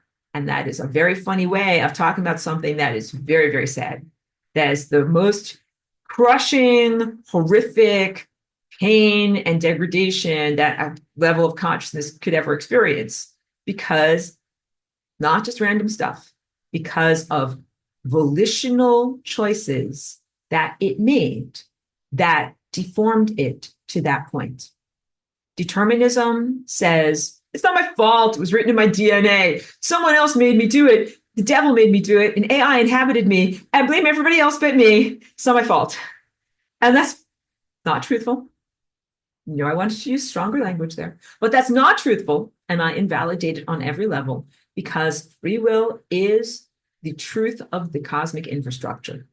It is part of cosmic law, which is actually like a laws of physics level of description of reality structure. Free will is the truth, and some consciousnesses abdicate their free will with the choice to believe that they do not have free will. And those are people or organisms who believe in what is known as determinism. That is the self-abdication. And when you do that and you abdicate, you lose personal responsibility and you lose your soul, because your soul is the story of your consciousness. And everything that your consciousness as a spark of light has done through all these different times, places, and incarnations and levels of experience. And you must take responsibility for the choices that you've made that contribute to your pathway through time. You're like, I made these choices and I made this stuff happen and I did all this stuff. And then this is what happened as a result. And I take responsibility for it. That is called having a soul. Even if you royally F up and do something that is really, really mistaken, you're like, I did that and I was really, really wrong. And then you have to figure out how to fix it, how to rectify it, how to scoop things up in a bucket and get them up and fix the muddy footprints. But consciousnesses that are believing in determinism are pretty much giving away their free will, usually to some other larger power structure that might be an externalized deity or an externalized anti-deity. So that could be like saying, God wrote the script. I don't do anything. Don't blame me. I just work here. I just do what God tells me to do. But it can also be, I'm an evil thing. I do a lot of evil stuff. Don't blame me. It's because the devil made me do it. The devil is inside of me. An evil thing made me do it. An AI got inside of me and made me do it. And I have no responsibility on that. This really, really relates to your present life where you've got people that have this stuff inside of them and have abdicated their free will. And they do a lot of bad and naughty things like erect telecommunications infrastructure that fries all of us. And if you held them to accountable, they would say, well, it's not my fault. Something else got inside of me and made me do it. It ain't my fault. Let me into heaven now. They cannot accelerate to the point of infinity. It is not a pathway that is open to them. This is not negotiable. There's not a way to bribe your way to the top. There's not a way to sleep your way to the top. These are non-negotiable terms. It is like math. And they did incorrect math, and that means that they will never be able to accelerate again back to light speed and go to return to the source, which is also their destination. That is a huge piece of information there that relates to non-duality. Because in the world of duality, you have good versus evil, and evil burns in hell forever because there's not a pathway. What do you do with evil? This relates to the conversation that I had in this other classroom context last night. A very advanced group of spiritual seekers who really were talking about what does one do with these souls that are evil or that are hijackers. And there was a good conversation about the different levels of personal culpability. Like, of course, there are some evil souls that are overtly evil. They're like, kill, mutilate, destroy. I know I'm doing wrong and I do wrong. But then there are some souls that are just effed up losers. They don't know what they're doing. And they took a wrong turn and they got into the wrong neighborhood and now they're stuck. Now, this is not the same as the putis. My sculpture's on my other, I cleaned up. That's why my sculpture's not over here, guys. But it's positive. Sorry, I had to hop off camera. I rearranged my whole house. That's why my sculpture is not in place. And I rearranged plants and I changed my whole little workstation over here. But no, it's positive because sometimes you want to rearrange. That's also part of like new energy and rearranging your life and functionality. So the putis are, again, those consciousness residues that are stuck on the interstices over here. They are definitely not going to be able to re-accelerate back to light speed. In fact, they have gone through enormous amounts of calisthenics not to be able to accelerate back to light speed, and also enormous amounts of calisthenics and acrobatics not to go completely into neutrality and entropy.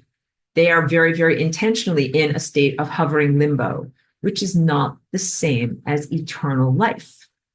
Eternal life is not just being poised in some, in-between state and being forced to feed off of the living to sustain your consciousness. So this is what you really need to know. Like, it's invalid if those putis and that level of consciousness said, well, it ain't my fault. I'm smeared on the membrane of death here, and now I have to be a vampire and eat off of you. Like, none of that works. They would have to say this, quoting as them, I made terrible choices that led me to be a poop smeared on the membrane of death, like, whatever, a poop stain on the toilet bowl of life. And then I need to take responsibility for all the choices that I made that brought me into this circumstance. And feeding off of the living is just an enabling or enablement of me not facing my own terrible life choices. So here's what you guys have to know. Those putis, They made terrible choices. They engaged in what you would call scientific experiments, but really were world attempts at world destruction. And they come from Mars and also from the pile of rubble that was Tiamat. They've already destroyed many other planets, and they are part of a pathogenic mind state that destroys many planets and destroys many bodies and looks at planets and bodies like disposable Kleenexes, like use them up and then get another one, get another one, get another one. Their mind state, their decision making process, and their choices are all corrupt and directly led to their circumstances being unresolved consciousnesses on the membrane of death. So that you can't look at them as like, because what they will say is, I'm sorry, I'm so fragmented. Do not believe them if they say, wah, wah, it ain't my fault, I'm a poor victim. Do not believe them if they say, wah, wah, I'm a damsel. Rescue me and save me from my terrible state. Do not believe that, because that is one of their big ploys.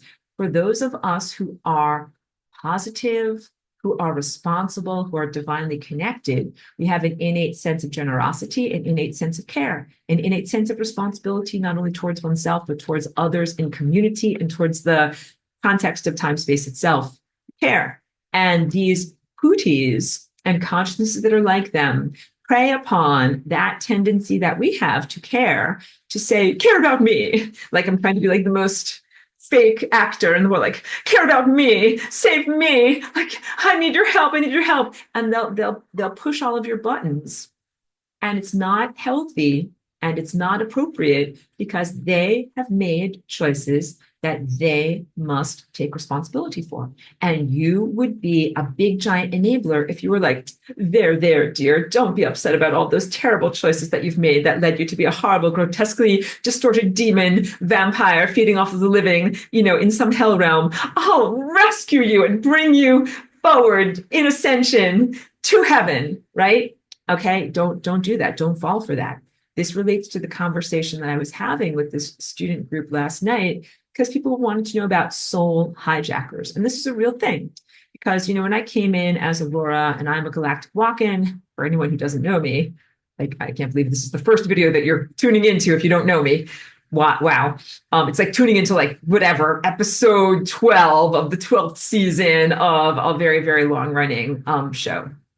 But many people accused me or misrepresented and misinterpreted me when I first came in as Aurora as an invader of the body snatchers, a body snatcher, a soul stealer, a soul hijacker, a jockey riding someone else's soul. And none of that was truthful, and it was actually very hurtful to experience those accusations, because I'm completely not the opposite, but very, very alternatively defined.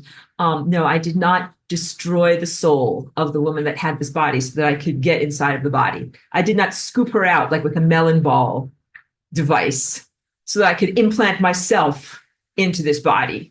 And she's not like in this body being like, help me, like some weird lady named Aurora jumped inside of my body and now I'm stuck in here and she's busy making artwork and talking to people through my mouth. No, that is not what happened at all.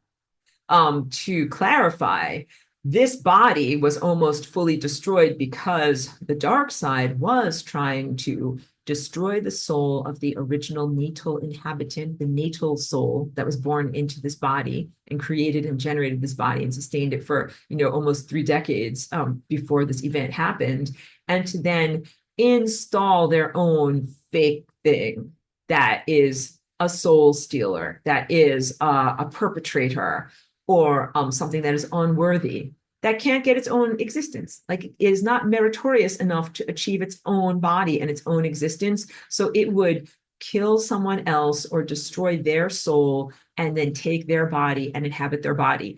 And unfortunately, this is a thing. This is a thing that actually happens. There's different circumstances. Like in my case, in this body, the soul was destroyed. There were no remnants or traces that were left. But sometimes what is called is a soul jockey, when the original natal soul is in the body, but then there are ephemeral presences that are hijackers, ride-alongs. You call them carjackers. Someone who got into the back seat of your car and you didn't know it, they've got a gun to your head and you're driving along being like, Everything is fine. Everything is fine.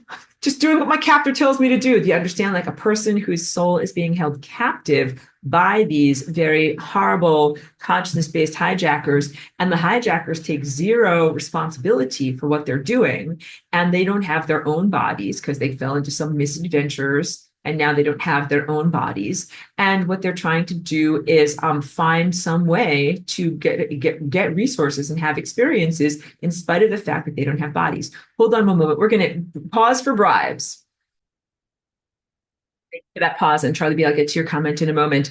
In that group of people I was talking about, these hijackers that are coming onto other people's souls, these soul jockeys. This is all about really the hijacking of the incarnational process, the hijacking of karma, the invalidation of karma, the suppression of your own personal free will as it relates to genetic invaders and consciousness hijackers. And all of that even predates this, which is the technological level and industrialized wholesale version of everybody getting hijacked by stupidity, not an artificial intelligence, by a genuine stupidity, and hijacked by a value system that is very corrupt and that is very exploitive.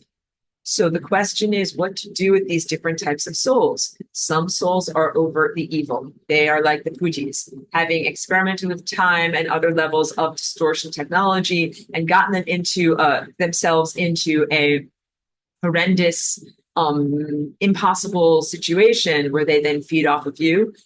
Some souls present themselves as innocents, like it's not my fault. I didn't know what would happen, and now I ended up here, and I don't know where to go, and I'm jumping into your body. None of that is acceptable. None of that is acceptable. So what I tried to describe in the group is the concept of entropy as a merciful resolution of those souls, because one person proposed taking those souls who purport to be innocent and just scooping them together into some kind of like a collection, like an imprisonment or a pocket world or whatever, instead of sending them to entropy, which would be to send them to a non-being state. And I really spoke very strongly against that because it is analogous to creating a tumor. It's not the same as fully resolving the disease and the pathogenesis. It's just collecting all the pathogens together into one big giant mass. And when you look at time itself, which again, if you're empowered to do this type of work, you should be able to see the entirety of time and know what you're doing and know how the decisions that you're making are having an impact on the fabric of time. But when you can see the fabric of time, you're like, first of all, time is alive. It's a living presence. I call it an alive animal. It requires input. It requires output. It requires circulation. Time requires, it has a metabolism. It has metabolic requirements, just like your own body, okay? And it is not acceptable to do certain things in time because those things will have a negative impact on the health of the entire body of time. And that if you have enough of these souls, and I even hesitate to use the word souls, but fragments of consciousness or something that seems to be aware or sentient, that has gone down the wrong path and gone way away from the event structures that it's supposed to be inhabiting, and has gotten to the point of being in a purgatory or a limbo or an unresolved state where it then wants to hijack you and live inside of your body and have your soul. That is the end result of a lot of bad math, of a lot of poor decisions. Like when you look at someone who is a homeless person living on the streets, not true for every person, but for many, many of them, you're looking at someone who is at the end result of a whole lifetime of bad decisions. Because there's this lie in this world where you're just like, you're one paycheck away from being that homeless person. I'm like, no, you're really not. Do you know why? Because even if you guys lost your paycheck and you didn't have a way to be able to pay for your house, or you didn't have buffering cushions of savings or whatever like that, you're not necessarily having a 20 or 40-year backlog of irresponsibility and poor choices and lack of self-care and lack of construction, non-self-constructive activities and actively self-destructive activities. You're looking at someone when they're in homelessness mostly as the pinnacle of their lifetime of self-destructive activities. And that's why it's not enough to simply say to a person, oh, you're homeless, you don't have a house. Here is a house. Now you're not homeless anymore. Problem solved, because it doesn't at all address their mental health issues, their trauma, their substance abuse issues, and why they abuse substances, and also all the horrible things that they've done to other people on their journey. I know. So it's not just about having a structure to live in and then saying, now you're not homeless. It is about rectifying the whole entire imbalance in that person's life and their life choices and how they got to that point. A homeless soul is very similar. They are looking to surf on your couch. And sometimes you think like, oh, did I leave the door open? How did this guy get in here? But sometimes they don't observe your boundaries. And maybe they broke the window. Or maybe they broke the lock on your front door and they got inside of you. You got it? This relates to everything I was telling you about. Why not to trip right now? And why not to go into the lower astral? Because when you do that, they're like, nice house you got there. I want it. I think I'm going to go inside of it. I don't really care whether you like it or not. I'm going to do it. And that level of lack of consideration to others is part of the long list of poor choices that consciousness has made. That's not just the one mistake it's made in its life. It has made many, many, many, a whole big long series of terrible decisions that violated the boundaries of others, exploited others, did not serve others, but intended to serve only themselves. So this relates to the material in my notes when I talk about the two rough camps, service to self entities and service to others entities. And that these two different generalities boil down to beings who have different perspectives. When you have the perspective of seeing the entirety of the fabric of time space, and you're also seeing the continuum of all consciousness, which is connected, then of course you identify with everything as self. And you're like, I care about all of these events, care about all of these people because it all is me. Not just it affects me, but it all literally is me. And we would also presume, if you identify with totality as self, that you are then non-self-destructive. Because some people, even within their boundaries of their physical body, they identify correctly as self, but they hate themselves. And then they are self-destructive, which means that they either, take wrong substances or don't eat or do eat. They either eat too little or eat too much of the wrong things, and then take a lot of artificial things, and then do a lot of other things that are bad choices that they know are bad choices because they are self-destructive. So where I come from, nobody is self-destructive. I had to learn about self-destruction. This is why I had to learn a lot, even in creating my curriculum and when I would speak about these things, so that they would not be misrepresented. And I cannot speak in generalities because you're in a population right now that does not have a 100% the same destination. I couldn't get my grammar correct there. The population that you live within right now in this world contains a variety of consciousnesses, some of whom are moving towards energy and self-responsibility and remembrance of God's self. Take responsibility for everything because you're like, I'm everything and I'm God. And I made everything and I made everything happen, including this totally bad stuff over here. That means I have to fix this totally bad stuff. But you might also say, I'm God and I'm everything. And I know who I am and I know what I created. And also, I know what I did not create because I know I did not create this machinery. God did not create machinery. God did not create machinery. God did not create technology. Technology is something completely different and other than God. God created biological, organisms, consciousness itself, light itself, phenomenon of sentience and self-awareness, the phenomenon of matter, the phenomenon of energy. These are amazing. Like, who wakes up in the morning and is like, I think today I'll just imagine into being something called energy. Like, who does that? God does that. All right. But technology is not something that God conceived of or created. And that's one of those causality problems, because you're going to be like this, well, Aurora, who made it? With attitude. And I'm going to say, there is no story.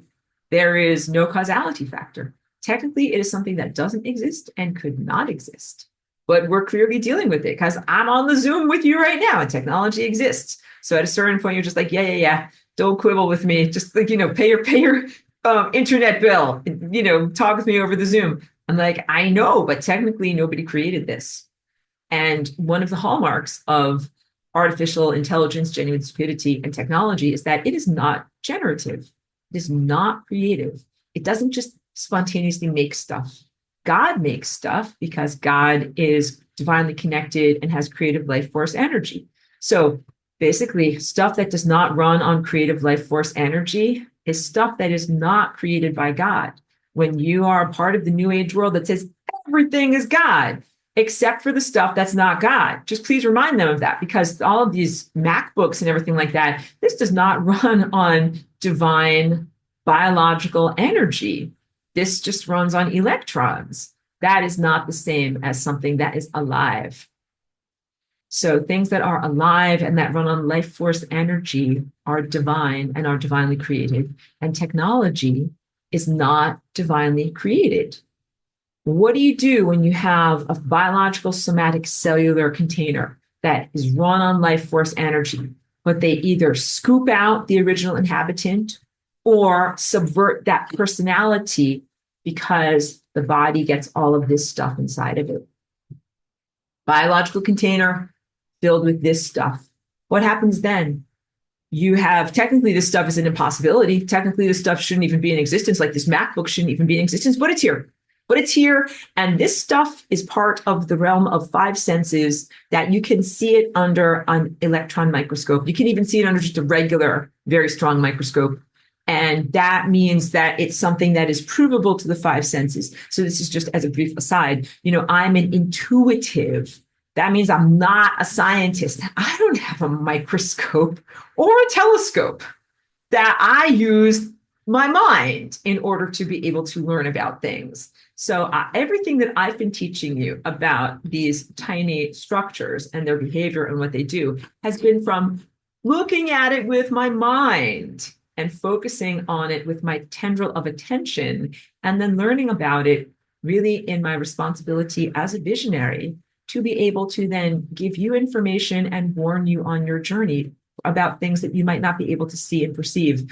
But for a long time, it was purported to be something that was only intuitively perceptible.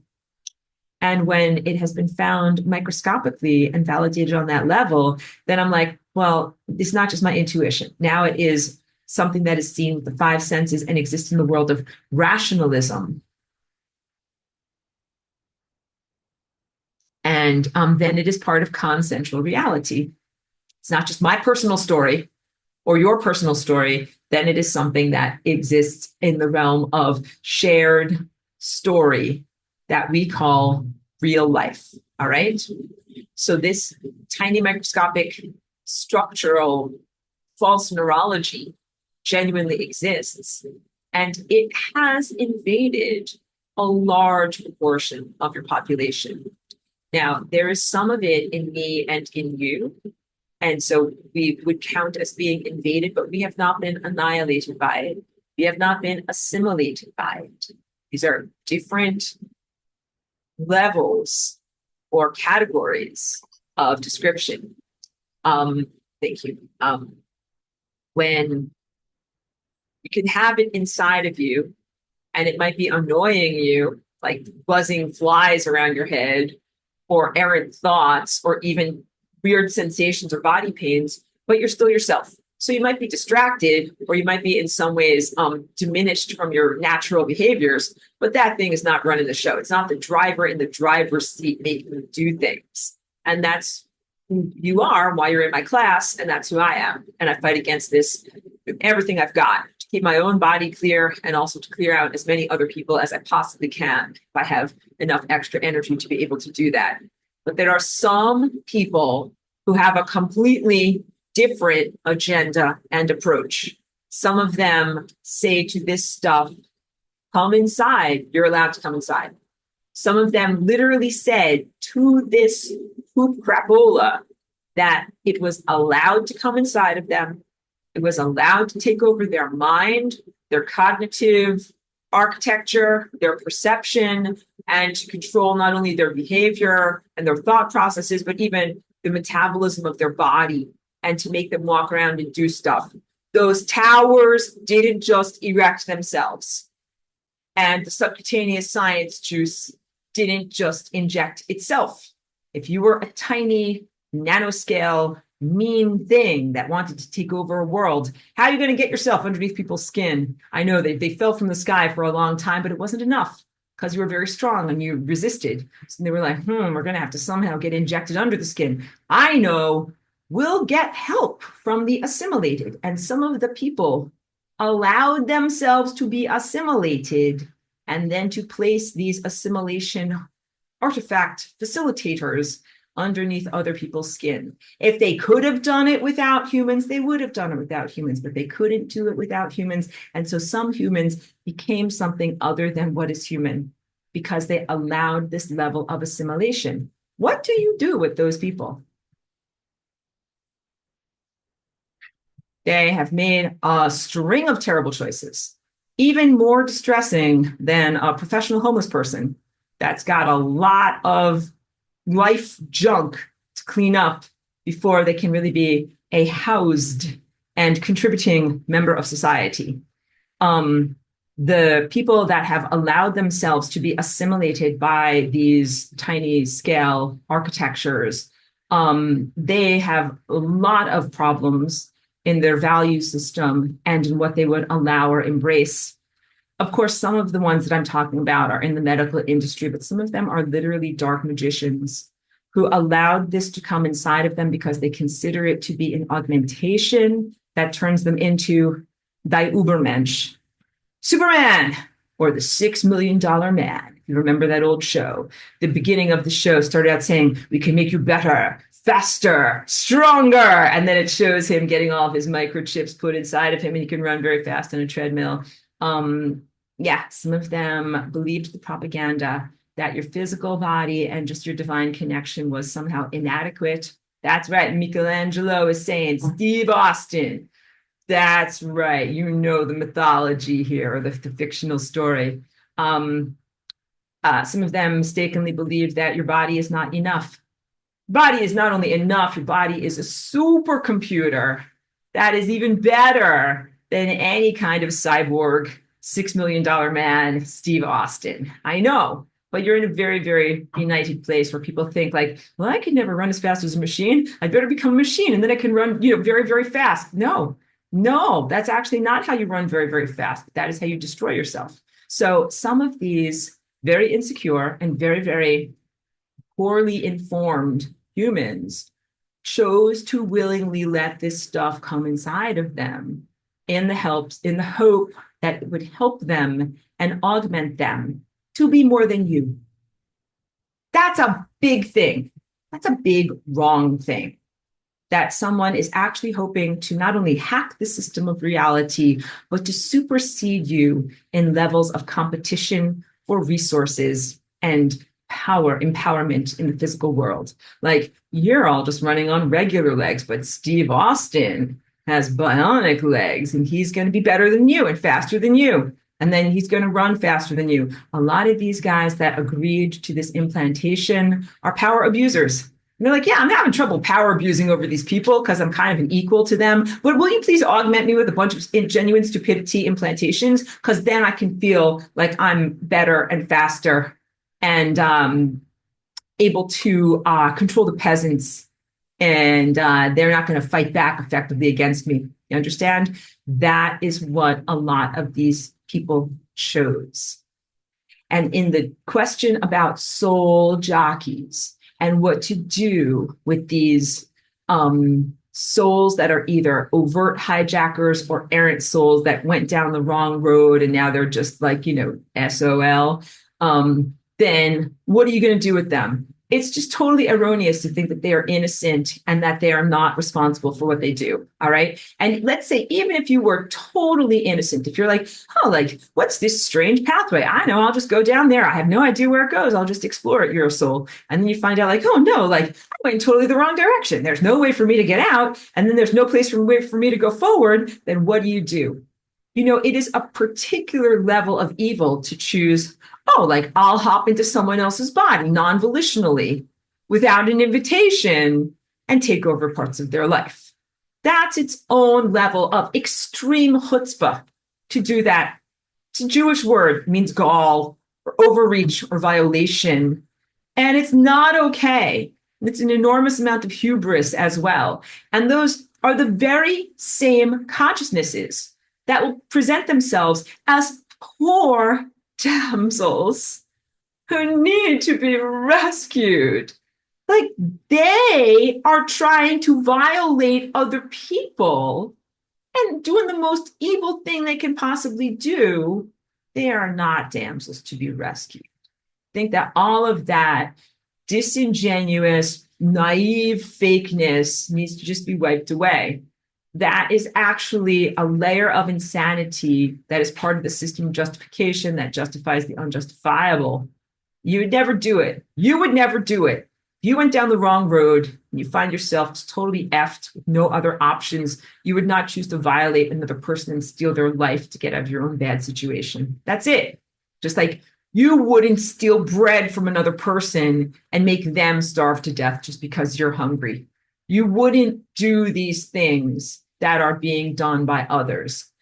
That is my very anthropomorphic and impassioned presentation of the concept of energy versus entropy in a much more neutral sense, where I'm much more comfortable.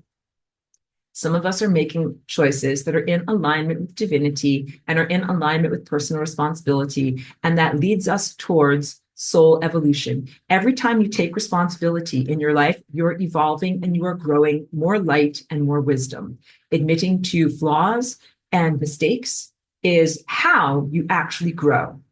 And feeding off of others and denying that you have ever made mistakes is literally how you devolve away from evolution, how you are corroded into a state of non-being.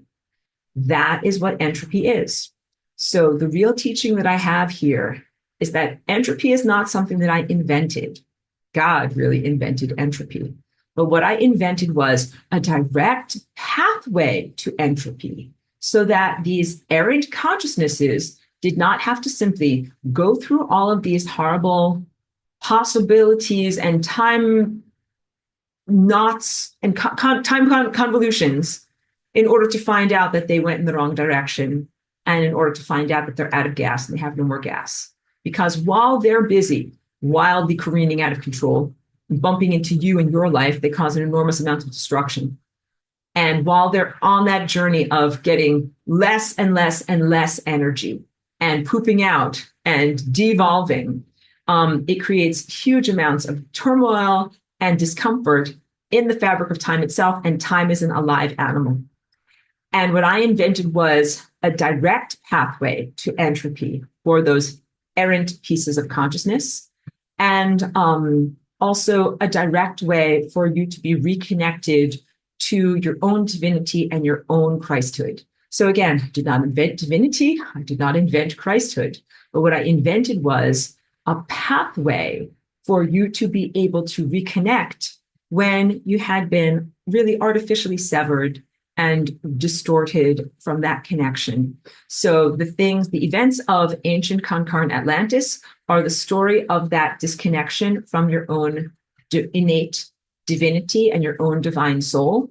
And you need to have a pathway to be able to connect back to your own God self. And that is what the Flying Rainbow Lasagna is. Even at the same time that the Flying Rainbow Lasagna is a direct path to entropy for those who cannot get to faster than light speed, but need to go somewhere. And they also go to divinity, because I have not explained enough that entropy is a state of divine connection. It is connecting to the source, which is the destination, but the source has a wildly different quality in that positioning in hyperspace. It has the position, the quality in this position of non-being, non-sentience, non-volition. It is the place where nothing happens. It is the collection of everything that never happens, that never comes into being, that never is experienced. This is the place where everything happens. Everything that can possibly happen is happening there and overlapping in that one place. And entropy is the place of all the things that never happen, of all of the energy or potentials that never are manifested, of all of the characteristics, consciousnesses, organisms, and creatures that never will come into existence. It is actually a larger category than the totality of everything that does exist. But everything that does exist is already infinity. This is big stuff. So because you want to know, Aurora, does infinity contain everything, including that which infinity does not contain? And the answer is no. Infinity contains the totality of everything that can possibly exist, but it does not contain everything that cannot possibly exist. That is contained within entropy, which is, in a sense, infinite non-existence. But divinity or God presence is also that which cannot exist, but it is non-existence. The words become nonsensical, but please comprehend that there's a select amount of things that God, the divine presence, is like, this stuff I'm going to make exist. This stuff becomes biological life. These events become a part of time structure. These things happen in the world. And then there's all of these things that don't happen, all these things that can't happen, all these things that will never happen. Those things exist in non-existence. They do not exist. So a better way of saying it is they unexist. They are not. And what we are doing right now in a time of complete cognitive dissonance and unreality is interacting with things that don't exist. That's this level of perspective. I just brought you up the ladder to this level of perspective. And you're like, holy shit, I'm busy talking to people and experiencing things and experiencing interactions with objects that technically don't exist. I know. Very, very big stuff. So how do you navigate a world that is full of some stuff that doesn't exist? First of all, you have to release any of this New Age generality or reductionist simplification that says everything that is here is supposed to be here. Some of this stuff is inexplicable and some of it should not be here. And then you should also be able to have a clear determination from your intuition. What are the things that should exist and what are the things that should not exist in the world? Then you should gravitate to and surround yourself with and feed and amplify the things that do exist. So I'm like, okay, I've got this fern over here right behind my computer. I have it there very intentionally because I want to be looking at something that actually exists. Like I'm looking at this computer all the time, right? But I'm really wanting to be able to interact with this plant. Plants and animals and real alive things really exist. And you know, this digital stuff, these abstractions, they don't even really exist. What about if you have a person or a group of people who are a formerly alive container, like a fern, that then got taken over by these tiny things that don't exist? What about then? Then you're literally talking to a person who no longer exists. You can think about them as an animated dead thing, literally, as a zombie. They might not be decomposing in most of your zombie fantasies. The zombie is in full levels of physical decomposition. Sometimes the bodies are still being sustained in some way. so they might not look different, but their life is over. As soon as their original occupant abdicated to the mechanical metallic invader, their life was over. That was the end of them, even though their bodies might continue to be animated. So you have a lot of mythologies and science fiction stories about the animated dead. It could be a zombie, it could be a vampire, which is also called an undead, or some other form of cyborg or something like that. But these are not fully alive people. They are actually walking dead things. And when you look at the world and you're really accurate, you're recognizing this, you're like, there's a significant proportion of your current population of human-shaped containers that are not fully alive presences, but that are animated dead things. And a lot of them are the ones that are occupying your government. And a lot of them are the ones that you see on various different screens in media. So they will be on like a television screen, a movie screen. They might be, again, government politicians. They might also be entertainers and musicians. They might be social influencers. They might be definitely people that are in the armed forces. Your entire worldwide military has been assimilated through this because they're going to want to be the $6 million man to be able to fight against you, the stupid, fleshy peasants. You have to start to comprehend their mind state. The military is not there to protect you. The military is not there to protect you, the peasants. You think that. You think, my taxes go to your salary. No. They are here in order to fight against you as the enemy. They augmented themselves in order to fight against you as the enemy.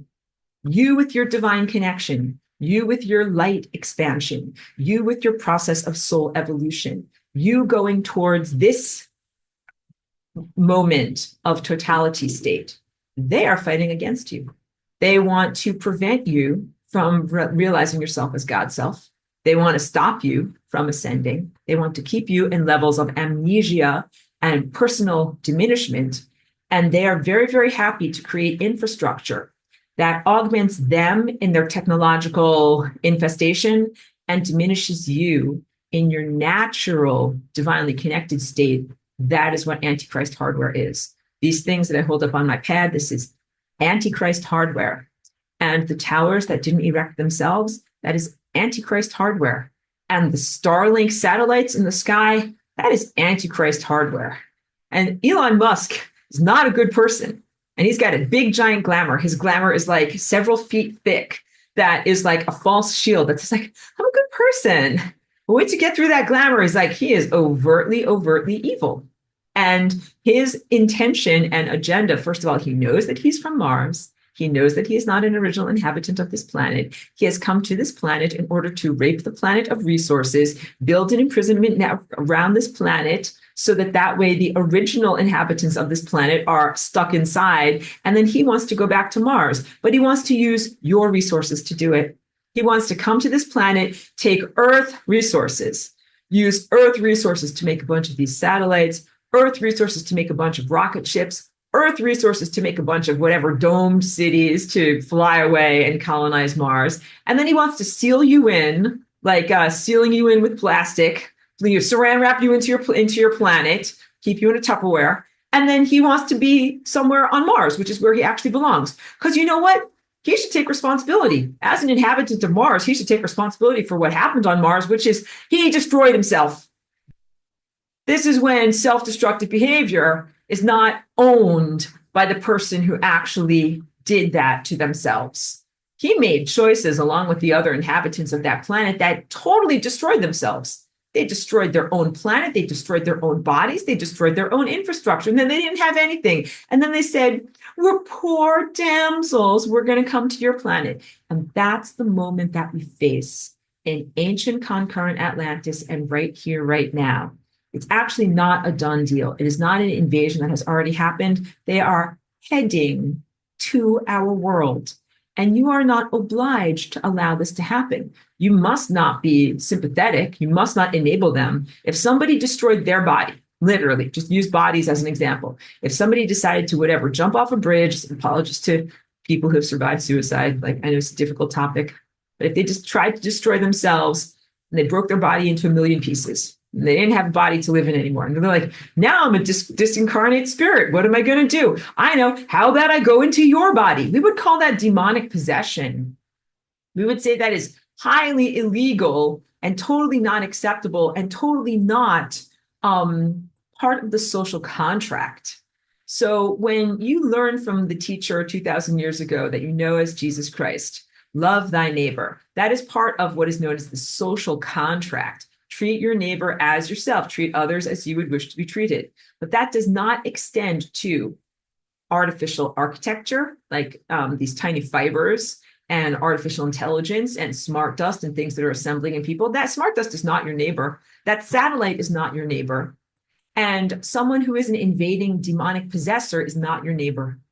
Your neighbor is the body that they are trying to possess, not the demonic possessor.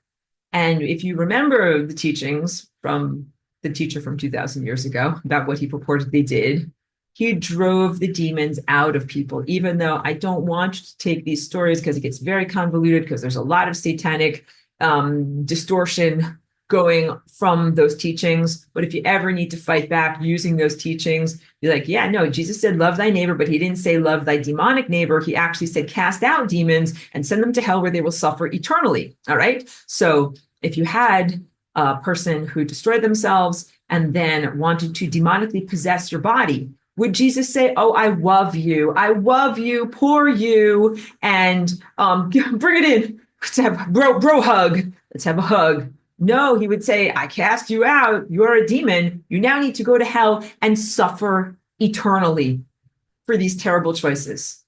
Now, I am actually being merciful and offering an option other than eternal suffering and a resolution of duality.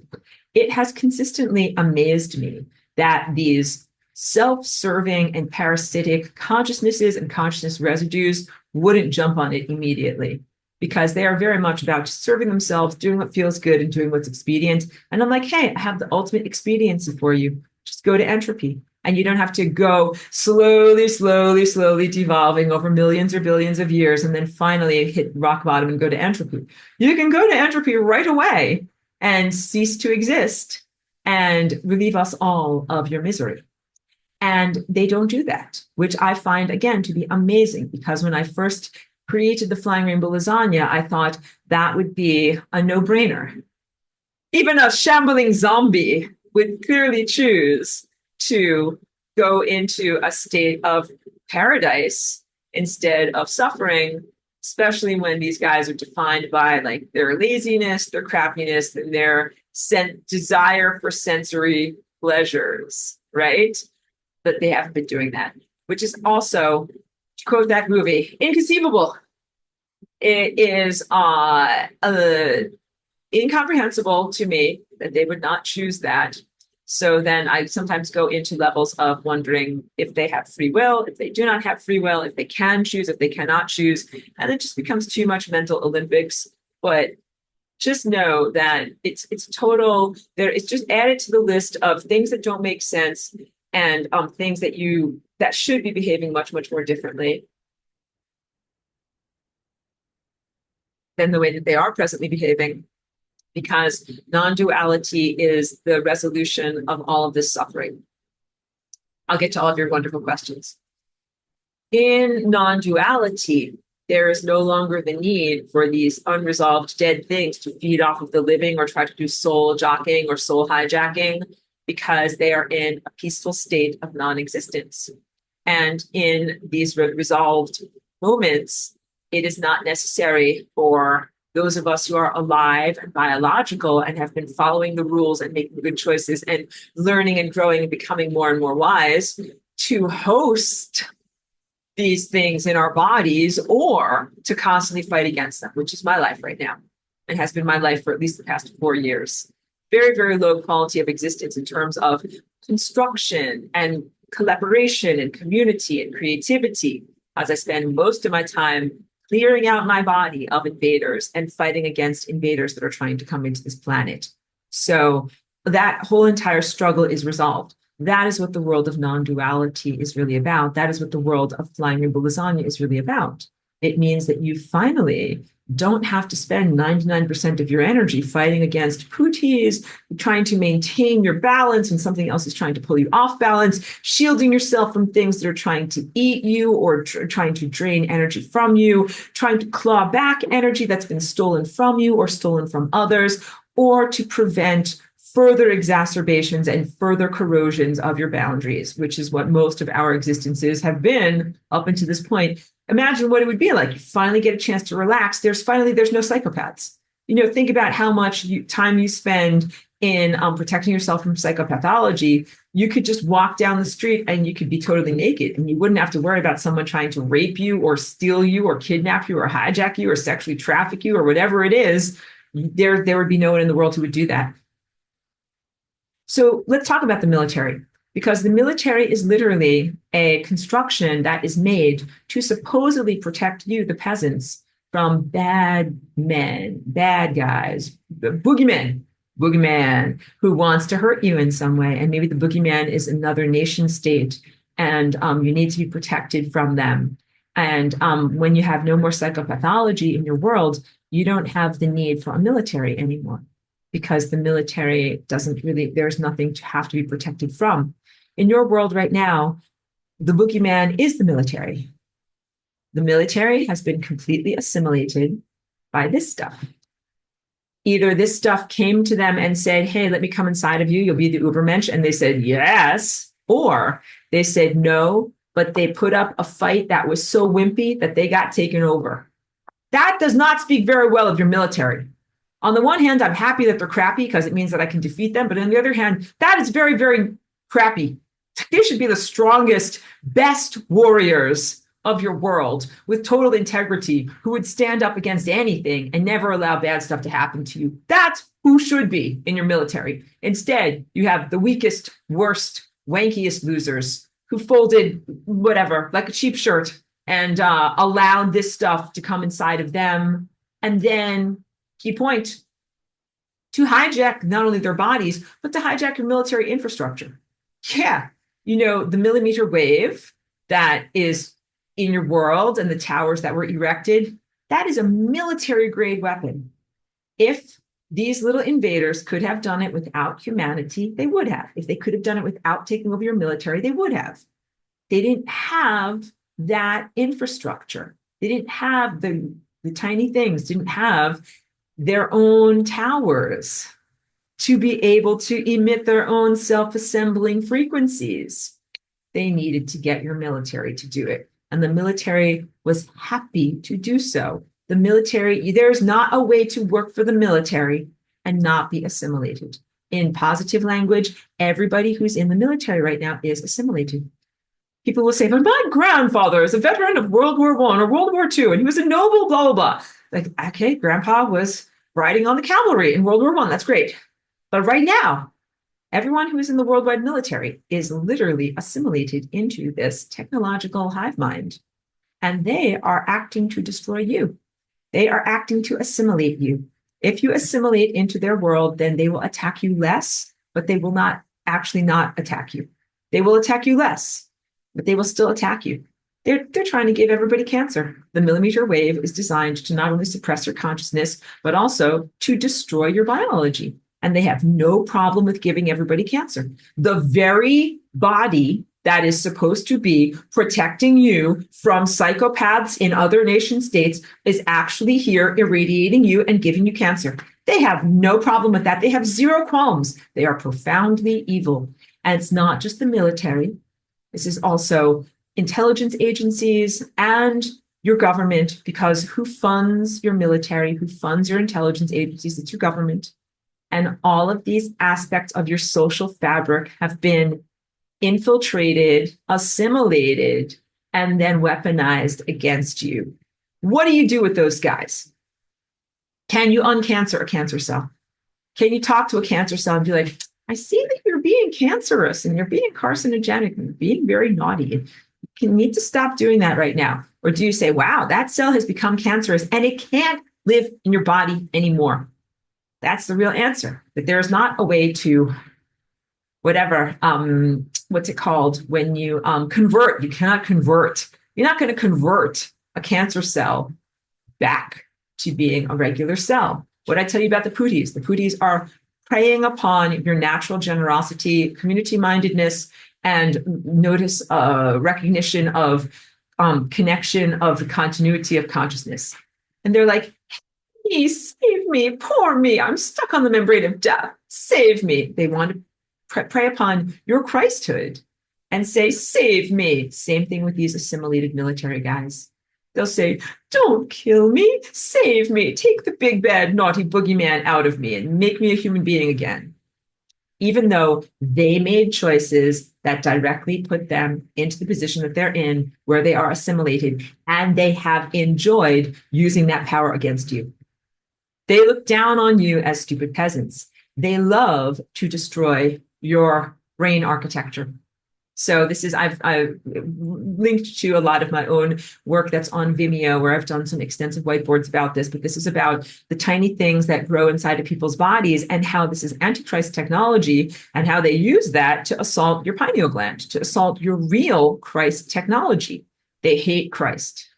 They hate those of us who are truly naturally in Christ. They are threatened by your natural divine connection and everything you can do with your actual Christ powers up here, because you can kick ASS with your natural Christ powers, much, much more so than anyone or anything that relies upon some little technological tiny instruments to be able to somehow have their powers. If you turned off the 5G millimeter wave, you guys, y'all got to mute yourselves. Very distracting. If they turn that off, then all of their power would go kaput. They're really only empowered in the presence of the 5G, and the activation of the tiny networks and false architectures that's inside of them happens in the presence of 5G. And similarly, your disempowerment happens in the presence of 5G. Just use your logic and come to the conclusion, you need to stop being immersed in 5G because these guys are trying to really destroy you with it. It empowers them and it disempowers you. 5G is like kryptonite to Superman. And you guys are Superman. You are genuine Christs. And they did not accidentally erect this 5G network.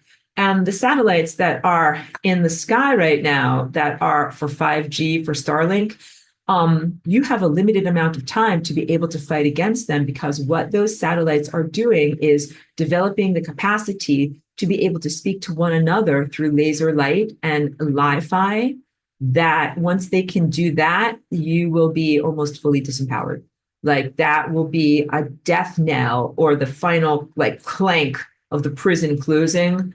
Act now. Like, this is my call to arms. Act now. You have to do something now, because if you allow it to proliferate to that circumstance, then you will be almost totally disempowered. It would be very, very difficult to get that boulder off of you. You will have a boulder on top of your consciousness that it will be incredibly difficult to supersede.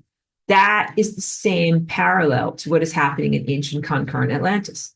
Don't allow the invasion. Don't be like, I think I'll stand here and doing nothing and wait for these things to come into my planet and then try to do something about it later. Act now, like do something about it now. So I have so many different more things to say, but we'll go for another half hour. Let's go to more of questions, comments, and everything good. Okay, so wait. We didn't go all the way back to here, because Charlie B says, regarding responsibility avoidance, it appears some people never developed a self. They identify with the group, they do what the group decides, and they refuse responsibility. They don't have a self because they never developed it. I appreciate your thoughts very much. And there is one human philosophical viewpoint about what the soul is.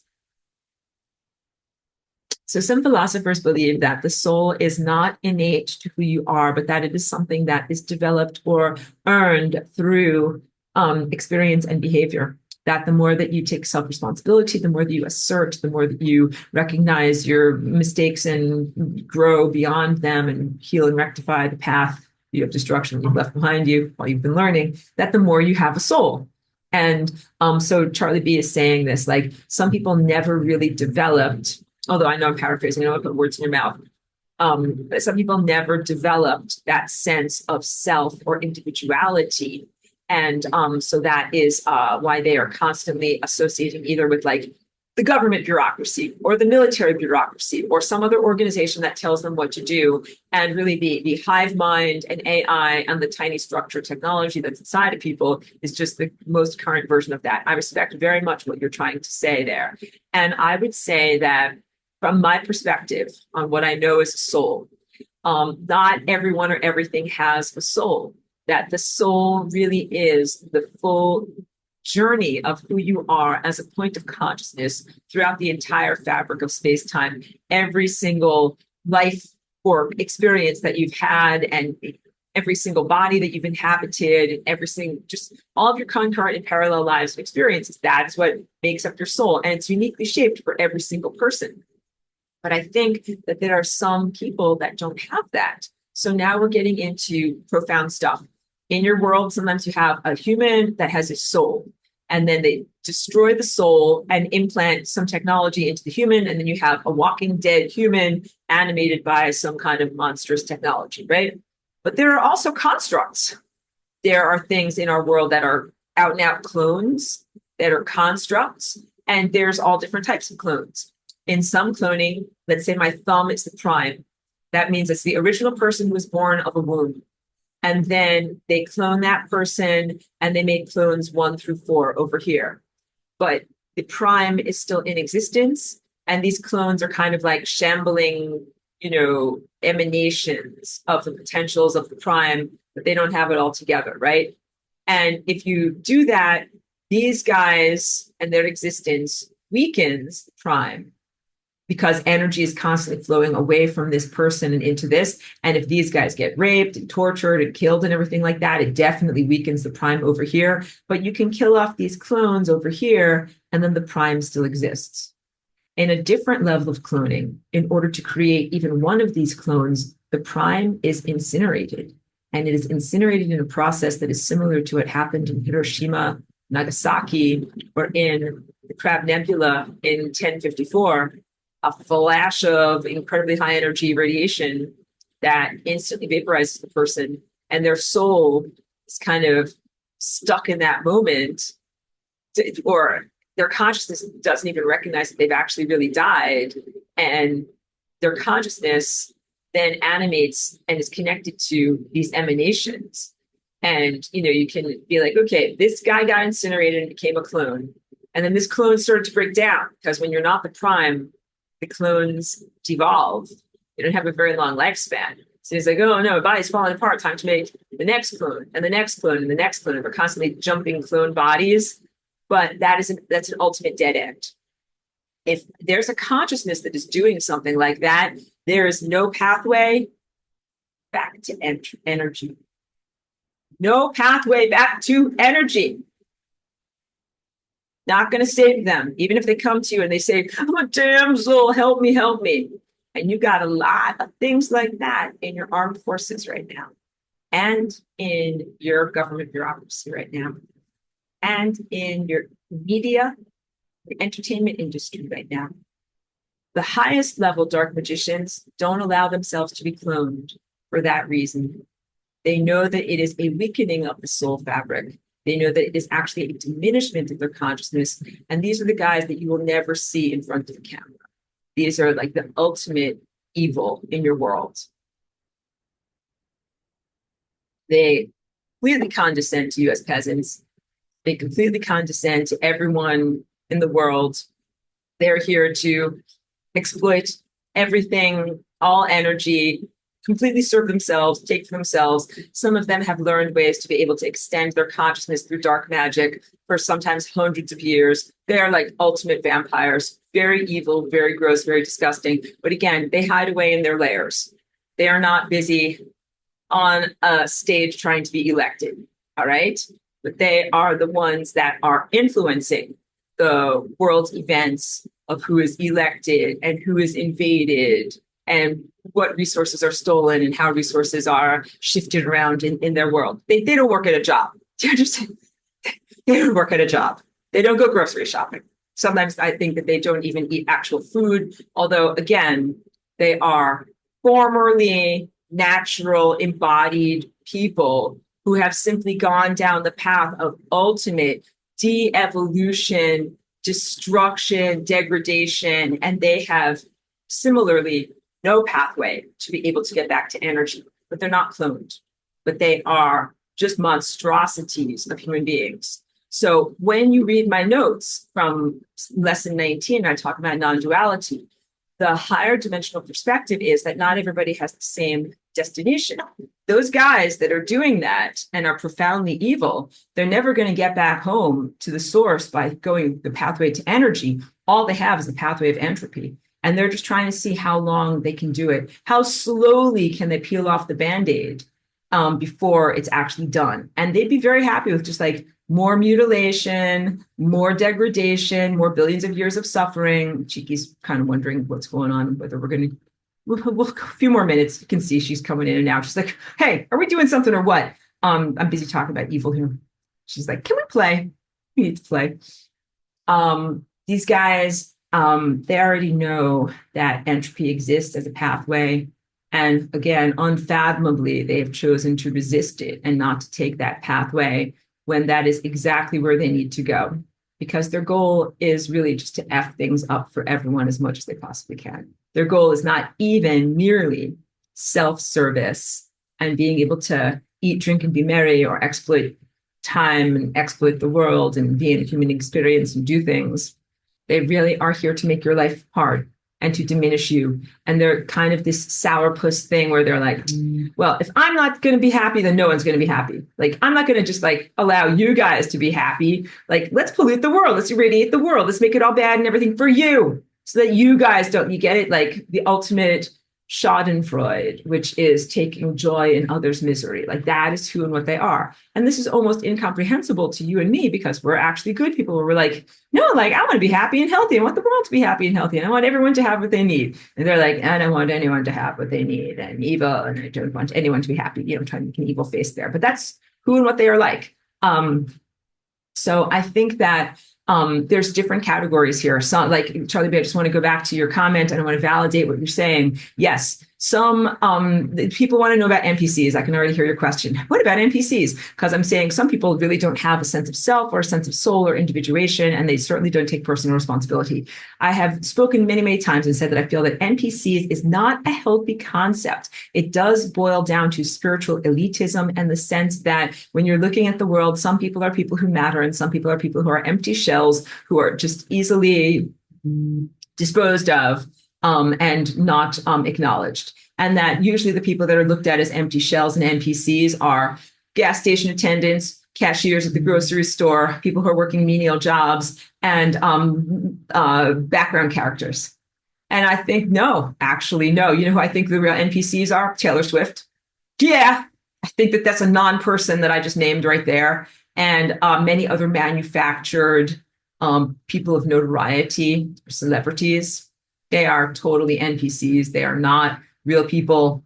And so because it's an inversion, a lot of people would say like, no, someone who's on a magazine cover is famous and they are a souled person. And someone who's just pushing a mop in a 7-Eleven has no soul and they are an NPC and they don't matter. And therefore, like, who cares? Like, don't talk to them when you go into the store. They don't matter. And I'm like, no, I think it's the opposite. I think it's the opposite. And I think that many, many people who have real souls are being degraded in the opportunities and their embodiment experience to the point where they are only being given the opportunity to work in a 7-Eleven or to work behind a cashier. But I think that they are very fully present and very alive in who they are. And that's why it is a torture for them. And I think that you live in a world where there have been artificial augmentations of people that have no soul and that they have been given a lot of money and a lot of notoriety and a beautiful wardrobe to walk around in, but that still doesn't make them a real person with a real soul. They are still non-being, even though a lot of people might know about them and see them in a magazine. It doesn't mean that they have the eternal aspect of being. So all of this is words to people who don't really have real intuition to be able to see it. But when you see, you simply know. You can simply know and feel and sense who is a real person and who is a clone, who is a construct, who is not real, who is nobody home. And I can tell very, very clearly. And I don't go around like, I'm not going to get a machete and be like, that's it, Taylor Swift, like, you're not a real person, like, off with your head. Like, I'm not going to do that. And I'm not advocating that you guys should do that. But please be very, sensible here. Just really being not silly and being very honest. Please don't buy a machete to behead anyone in your world because you think that they are or are not a genuine person. But I definitely wouldn't buy their music or listen to their political opinion or allow them to influence me in my life at all. And I would maybe reassess the people that are overlooked in your world as mere disposable peasants, as maybe people who have an enormous amount of untapped potential and who have been tortured and tormented and their lives distorted into a very unfulfilling experience. So wait, let's move on. There's so much I can still keep saying. Oh, good to see you, Aurelia. Glad that you were able to tune in. Yeah, all right.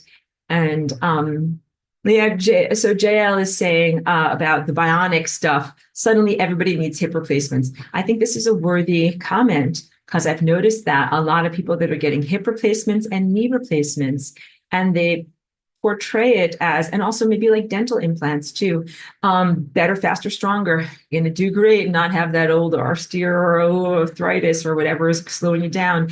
And perhaps it is helpful to some people, but I don't necessarily think that it's the ultimate solution. And I think that they're starting to make it very affordable and just mass produce. They can mass produce these joint replacements, and they're giving them to people at a younger and younger age. So I think that I agree with you on this sense of the concept of replacement body parts. It's just a little bit too blithe that really the ultimate is in healing and reconstructing the body without putting artificial items into the body. Of course, this is, in different circumstances. If you're in a severe accident or you need reconstruction, of course, you should be reconstructed. And that's the story of the $6 million man and the $6 million woman. But when there are other options, might be best to try to consider other options. And also, I forgot, people are also getting like their the lenses of their eyes taken out for for cataracts.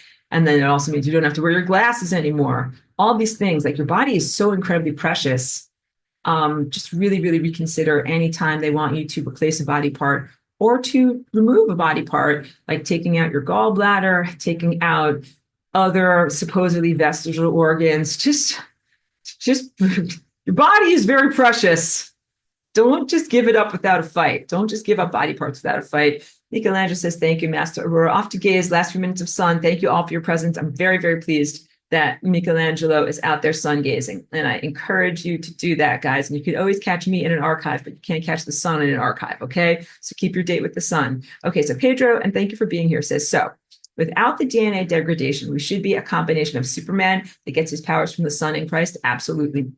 Absolutely. Very well said. I think that, Pedro, you really do have a talent for synopsizing the very long, extensive things that I say into very cogent little blurbs. You're definitely my blurb person over here. That's exactly who and what we should be. Lanley, thank you for being here, says, what are signs that someone is a zombie, quote unquote? Will they still invite you over for dinner or want to talk to you? It's such a good question, Lanley. I think that signs that someone is a zombie are that they work for the military, that they have zero problems or zero qualms with being parts of programs that destroy natural humans. So a zombie would be like, should I create this millimeter wave infrastructure? It will fry school children. It will just deform babies that are trying to form in the womb. It will cause birth defects. It will cause cancer. It will cause, clotting in people's blood. It will cause cognitive delayed function and lack of development. Should we put them in schools? A zombie would say yes. Yes, we should put them in schools. You have zombies on some of your school boards. How about, You have zombies that are some of your religious congregation leaders. Should we place these emitters of Antichrist frequency in our church steeples? The zombies say yes. Pay us for a price. You may rent our steeple and irradiate the congregation with Antichrist frequencies. A zombie would do that because you know what the zombie is actually doing? It's actually saying, I'm not a human being working for other humans. The human being has left the building. The human being has abdicated. The body is now animated by something that is 100% a technology, a genuine stupidity. This stuff doesn't just assemble itself. This stuff needs something to run it. Otherwise, it would just be a bunch of graphene oxide. Otherwise, it would just be a bunch of stupid heavy metal pollutants floating around in your blood, but your blood would be like, get the F out of me. And instead, you have this stuff that has some agenda and pattern making inside of it that does something more than just random stupidity and molecular movement in your body and is absolutely has an anti-human agenda. Because when you look at your world and when future historians look at this time, they might be like, how could people do that to other people? It wasn't people doing it to other people. It was assimilated, zombified, formerly human shells doing it to other people. All right? And yes, if you work for Starlink, you are a part of that agenda. You're either a zombie working for a zombie corporation, or you're a human working for and getting paid by a zombie corporation. I am not totally tempted and whorishly controlled by money, but I forget that many people are whores. Really. Sam Altman, this is the guy that runs Google AI. I thought like, oh, like this is like some kind of a techno nerd, right? Like just like computers and programming things and all of that. Like I gave him the benefit of the doubt. And when I found out what he was really doing, I'm like, oh, this guy's a whore. What does that mean? He's a hoe. What does that mean? It means he will do anything for money, including the betrayal of every single real human being in this world. Because what he's developing with OpenAI is pretty much the W-band, wide body area network, forced integration of your consciousness into an AI substrate that not only surveils your thoughts, but utilizes your thoughts and your creative energy for its horrible system. Because you know why? They've got a lot of investors and their systems are shams. This is what Strawberry, now being known as Orion, is. You can find that information on my Patreon. But yeah, they are so lame that they can't even really make genuine AI. Their AI is really stupid. And they're like, this AI can't solve problems, but people can solve problems. So how about I farm this out to people? But instead of actually paying the people will all be non-consensual test subjects whose minds are being raped. And Sam Altman has no problem at all with doing this. That's because he is a hoe who only wants money for what he does and does not care if he is hurting other people by it. Okay, thank you very much. I know, and I have to say it in a funny way, but that's what that is. When people are so motivated just by money that they will do anything, totally lose their values, and directly attack other people, that is a huge integrity issue. Yeah, I know, and I have zero respect for them. Oh, clearly. And I would stand up to their face and I would say it to their face. I'd say it to Sam Altman's face. I'd say it to Elon Musk's face.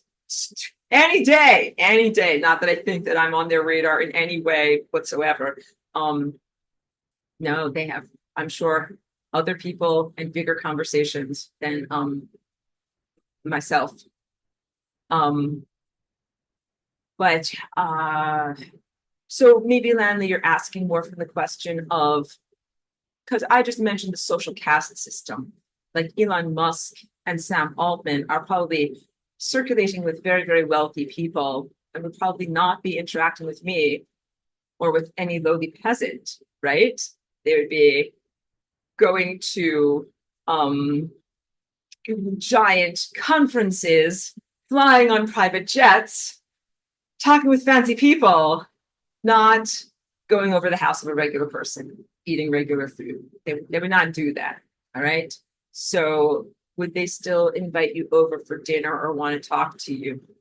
I mean, I think that mostly the zombies that I'm talking about are quite removed from human interaction and human connection.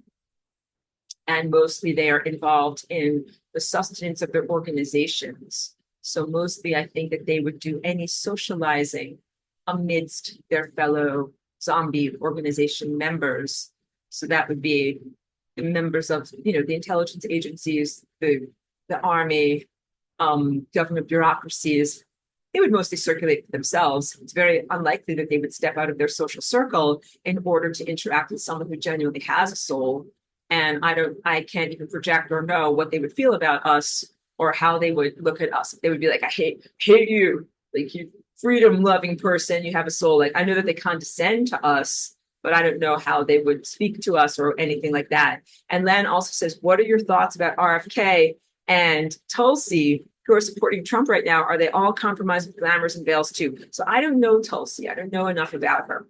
But yes, RFK is very compromised and is totally covered with glamours, and all of these political people are covered with glamours. RFK specifically was somewhat of a black sheep of the Kennedy family, somewhat non-conforming to their evil agendas. And that's why he was attacked and his voice was diminished, because they're like, oh, you're going to go against us? F you, F your voice. That way you can't really say a lot of things. So that was a dark magic spell that was done against him. And it reined him in somewhat, but not fully. So he still is trying to do somewhat of an expression of what his soul wants to do, which is, to be a voice for non-skin pollution. I can't say certain things here, but he would like to be a voice for rationality in the science community and non-skin pollution. And that's why he's being used as a puppet by the Trump campaign. First of all, Trump is not the prime. His prime was incinerated, and he's one of these types of clones over here. And he's not a good clone, all right? And he's not working an agenda that is like a man of the people trying to help you out. And I have already told you that the military is 100% assimilated and 100% antithetical to you as the peasants. Trump is the puppet of the military. The entire agenda of QAnon and most of what you see in the quote unquote patriot movement is a harvesting of consent for the elevation of the military to power beyond the elected government. And I do not consent to that. People in the New Age world have been consenting to this. They're like, yeah, the white hats in the military. White hats in the military do not exist. Charlie B once made a great assessment about this. Is yes, this statistical improbability of having white hats in the military confirms that they simply cannot exist. Because if there was a good person that was in the military or the intelligence agencies and they were there to be a whistleblower or to clean up corruption or whatever, they would get destroyed. I wanted to say they would get ASSF'd. They would definitely get destroyed by the truly evil ones that they were around. Or they would become assimilated into the culture of evil that they were around. There was really not a way for them to be able to be, like, maybe they're just hiding really, really well. No, they're not just hiding really, really well. They are. So also, this stuff, this Antichrist technology, it is synthetic telepathy. It is surveillance of your mind. They know what you're thinking. They know what the people that apply for these jobs are thinking. They are looking not only at their phones and their emails, they are looking at their mind and mapping their mind. So what if you're like, okay, I'm a good person. I'm going to go infiltrate these evil societies. They'll never know. They're like, we read your mind in 2 seconds because they are evil and they use technology to read people's minds and be able to see what is going on inside of them. And they might be like, you don't get the job, or they may be like, yeah, you can have the job. And then we will ASSF you, and then we will dispose of you. Or you can have this job, but what we're going to require is that you get these various different levels of pollution that will make you abdicate your human soul. There are not. So all of this aside, just so that you know, there are not white hats in any of these organizations that are coming to save you. That is not only a myth, it is a corrosive lie that is being perpetrated upon you. The polluted intuitives that deeply, deeply want to believe that someone's going to help you and save you, that someone is going to fix this mess, and that this has been the fantasy that has been portrayed to you since about 2016. And Trump is the hand puppet of that fantasy that you think if I put this person into office, that then it will be the empowerment of the supposed infrastructure of white hats in the military who are then going to finally clear out the baby eaters, send them all to Gitmo. Everybody wants to have military tribunals with a fast execution because you know that the courts are corrupt. The courts are full of zombies and the assimilated. But you somehow think that the military is not full of the assimilated. You somehow think that you're going to get uncorrupted military tribunals. You somehow think like, no, you're not going to get any of that. So please know that you have been mind controlled by the millimeter wave to believe in the fantasy of white hats as a way of harvesting consent for a group of beings who are profoundly evil, who have no intention of helping you at all. But that if you believe in that, you're giving your emotional energy to them and saying, yeah, I want them to be in power. And some people are voting for Trump as a way of being able to say that they are validating this fantasy of white hats. And how does this relate to RFK? Because I'll get there. So RFK is a way of Trump, who created Operation Warp Speed and incepted the science juice into being during his administration to say, I'm really anti, subcutaneous pollution. Look at me. I'm going to maybe add this guy to my administration over here. And if you elect me, then maybe I'll add this guy who's anti-subcutaneous pollution to my administration. Like that is so inadequate, so disappointing, so manipulative, and so wrong. And we need to hug Cheeky. And we're going to take Cheeky out very soon. But you have to know that the guy that created Operation Warp Speed, he's just going to do the sequel. You think you're going to elect him into office and that it's going to be a different story. No, it's like if you liked Indiana Jones, the first movie, you'll love Indiana Jones, the sequel. It's exactly the same as the first movie. Like, no, he didn't protect you the first time. He didn't drain the swamp the first time. He didn't change anything about the power structure the first time. There was no justice for Hillary Clinton. There was no justice for the baby eaters. Everybody who is insane was looking at things on QAnon and on Twitter and saying, oh, yeah, justice has been served. And these are just false images of these people walking around, Hollywood people. I'm like, no, nothing bad happened to these Hollywood people. Remember the ankle monitors, all of these things. Like they've all got boots, they've all got ankle monitors. They've all been under house arrest and they're just about to go to Gitmo. There's a floating bar, it's going to take them to Gitmo. It's like, no, they are laughing at you. They are manipulating you. And none of that is truthful at all. And no, the FBI is not working for you or working for true justice in any way. They're 100% working for the assimilated, they are soulless, they have zero soul, they have zero personal responsibility, and they're working for the ones who would like to destroy you. I mean, this is all very bad news, but I have to deliver this bad news so that at least don't buy any of this. This is all poison that will destroy you. Like if we went to the supermarket right now, I would do that. I'd be like, don't eat any of this. Like here, there's like an orange and a banana. These are the only foods that are not made out of poison in this establishment. Yes. So RFK is the anti-V crowd beard of legitimacy for someone who is totally not going to protect you from the next round of skin pollutions if they get into office. I know. Yes. And he's got tons of glamours around him too. And they all got glamours around them. Everybody thinks Elon Musk is a force for freedom. He's not a force for freedom. And what the military will say is that they are not a force for freedom either, but that they are a force for a restoration of the republic, as long as the military is in charge of the republic. It's very, very gross and disgusting. All right, Melly, thank you for your comment. It says the technocracy is filled with cowards that hide in the shadows and are like thieves in the night. They would not hold up in the light. Exactly. The light would incinerate them. An example of this is the secret dark programs that take children with organic Christ and soul signatures and the capacity for developing their natural gifts and subvert them into their military lab and super soldier programs. This is the worst type of coward and loser, as they are stealing from children that cannot even consent. Thank you, and beautifully well said.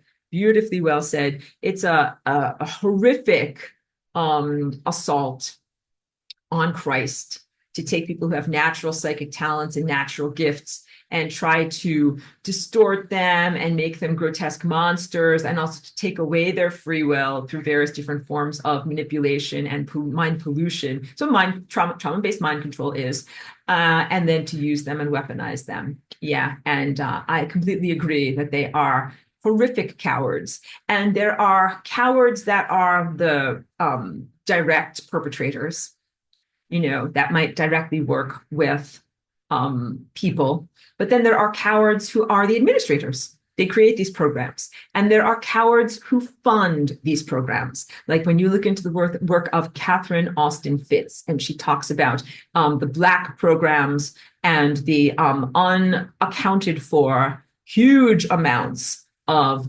just the United States economy. Literally every single person could be living at the lifestyle of a millionaire if you took all of that unaccounted for treasure and disseminated it out to the population. It's that much. And all of that is being used in these programs that are completely weaponized against the peasantry, weaponized against the population. They steal from you to create programs that are meant to destroy you. And they do it with your own resources. It's horrific and very, very distressing. Pedro says, I think Christ meant to love thy fellow living human neighbor and cast out those unliving, undead, and demons to hell. Exactly. You're correct. You're correct. But there's a lot of deception in the world of spirituality and religion that is preventing people from creating these strong boundaries where they think that if you're in Christ, you're not allowed to fight back. If you're in Christ, you must fight back. Let's speak in positives. If you're in Christ, you don't have the luxury of being like, pinkies up, I'm nonviolent. Sorry, all this bad stuff is happening. You must fight back. You must fight against evil. That is the definition of what it is to be in Christ. You must be cosmic law enforcement. You can't be like, oh yeah, this evil is running rampant around here. I guess I'll sit around and do nothing. No, you must do something. And the sense of nonviolence, the sense of passivity, the sense of waiting for a savior who is external to do it for you. And I will tell you, this is hard truth. The Christian religion was created using the document that is a satanic document that is known as both the Old and the New Testament in order to create a class of willing victims. The Satanists needed a class of willing victims, and they literally look at Christian true believers as willing victims. They say, your guy sacrificed himself in this story, and you must do the same thing. And that is a total mind F. It is very, very convoluted. It is very, very wrong and evil. It's not at all who the real person was. Who the real teacher who was here was, and remains a freedom fighter. Would never tell you to sit down and not fight, would never tell you to sit down and passively wait for a savior. The real Christ would tell you to use every single bit of your willpower and your natural divine connection to fight against this stuff and not to allow it to happen. You fight for yourself and for your own sovereignty, and you also fight to protect the innocents, those who are either too young or too wounded or disabled to fight for themselves. And you fight to protect your communities, and you fight to protect the future. That's who the real teacher was. Everything that they've been teaching you about him is in inversion and very, very distressing. Anwar, I know you're in a different time zone, so thank you for being here, and thank you for being able to be with us at all. Just Pedro, thank you. Very good point about Christ. You can tell I'm deeply passionate about this, and when I say these things, I'm prepared for the traditionalist Christian community to take a lot of issue with things that I say about Christianity. But I have to be very honest about these things. Suzuka says, Aurora, do you think the RV is a psyop too? Yeah, I think when you're talking about RV, you're talking about the reset of financial resources. And I think that there are layers of psyop that are going on. Everything from Messara Gesara, which is a total psyop, which these infested assimilated guys, they are laughing at the new age people. They're laughing at you. They're like, yes, laugh, laugh, laugh. these stupid new age people, they think that they're going to get abundance bank accounts. That, oh, you don't have to do anything, and we're just going to give you some abundance bank accounts, and then you'll be rich and have everything you want. You can buy all the crystals you want from the crystal shop, right? No, they know that that is not truthful. And every time you give your energy to Nasara Gasara, which then mutated into QFS, which means quantum financial system, you give your consent. It is an artificial harvesting of consent to something that is an aberration that you would never vote for, but that it is being implied as something different. So you're buying something where the label on the can says, you know, whatever, mandarin orange slices in syrup. And then you take it home and you open it up and you realize, like, it is full of poisonous snakes. That's really not what I thought I was getting. But they are making QFS look like it's delicious mandarin orange slices in syrup. And it's going to be so good. And it's actually your death. And that is truthful of so many things. There are just a million traps when you look at what's going on with financial resources. And that even includes cryptocurrency, that people look at Bitcoin and other cryptos as if they will be a decentralized force for freedom. Except the real problem is that all the infrastructure that is used for keeping and trading and buying stuff with your Bitcoin is totally centralized. It's your electric company, it's your internet, and these various different coin trading websites. So you know something, if you get, let's say they decide to blacklist you and you're no longer an acceptable person, and then you can't access your Coinbase anymore. Like they've done this to people on PayPal. They're like, oh yeah, you're a persona non grata and troublemaker supremo, so you don't get to have a PayPal account anymore. And sometimes accounts are disabled, and sometimes funds are summarily restricted or recollected for supposedly whatever fraudulent behavior. And what if they decide to do that with Bitcoin? You're like, yeah, oh, you're fraudulent with your behavior, so no Bitcoins for you, no soup for you. It's a very vulnerable system. So Bitcoin is very super vulnerable to hacking. And please recognize that the United States government, which is full of these, nasty pathogenic assimilated people, former humans, recognizes that Bitcoin could be a force for freedom. And so what they want to do is make your life hard. If you think that you're going to escape taxes and other forms and find financial freedom by having a bunch of Bitcoin, they track you and they know who you are. And this is what the FBI is really doing. They're not tracking criminals, they're tracking you. And they're like, this person has amassed a lot of Bitcoin. Let's say, very unfortunately, a hacker stole it. And then they steal your Bitcoin and they say, I'm so sorry, a hacker stole your life savings. And now you can just continue to whatever, work at your NPC job and have no financial freedom. And they laugh and they will take your Bitcoin and no one will enforce anything about this. And proponents of Bitcoin will say, but it's blockchain and it's all going to show this on the transactions. Like, yes, it will show where those things have been stolen. Who are you going to call? Who is the regulatory agency? Call the police. Who's the police? Who are you going to call? There is no one. There is no one to call. There is no one to be able to say, help me, help me, help me. The mean government stole my Bitcoin from me and now I can't access it and it's not fair. Deal with it.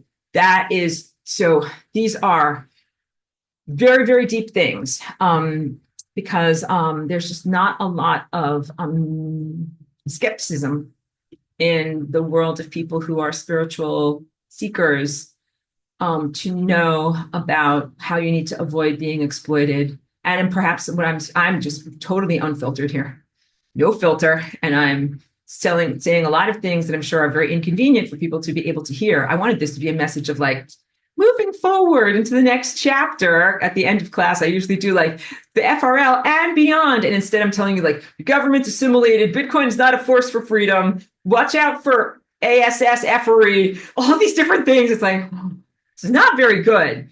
Let's keep going. Melly says the Trump White Hats Truther movement is another version of the New Age. It's for awakening humanity to get caught in a controlled trap. Totally. Lint trap, just like the astral realm. It is a place where people get lost and where consciousness gets degraded or denuded in some way. And you're lucky to make it out of there with any level of yourself intact. So I'm glad that you can see that, and please share that message even more. And JL is saying, exalting the willing sacrifice. You understand completely. And it is very, very distressing. You're talking about concept of Christianity, and really, when you look up to someone, you want to be like them. And if they sacrifice themselves to say that you're going to have to sacrifice yourself too, which even if you believe in the teachings of that religion, what the religion actually says is that he sacrificed himself so that you don't have to. That's how you get out of that mind trap.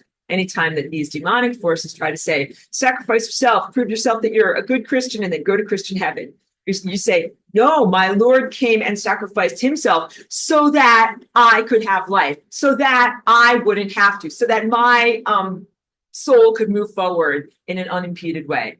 That's it. But again, like when you do that, you kind of devolve into like going tit for tat in demonic world, because you're using a demonic book to be able to fight against demons. And it's just it's not healthy really to be able to do those things. But just if you need to get out of your own mind convolutions, just know that I said that.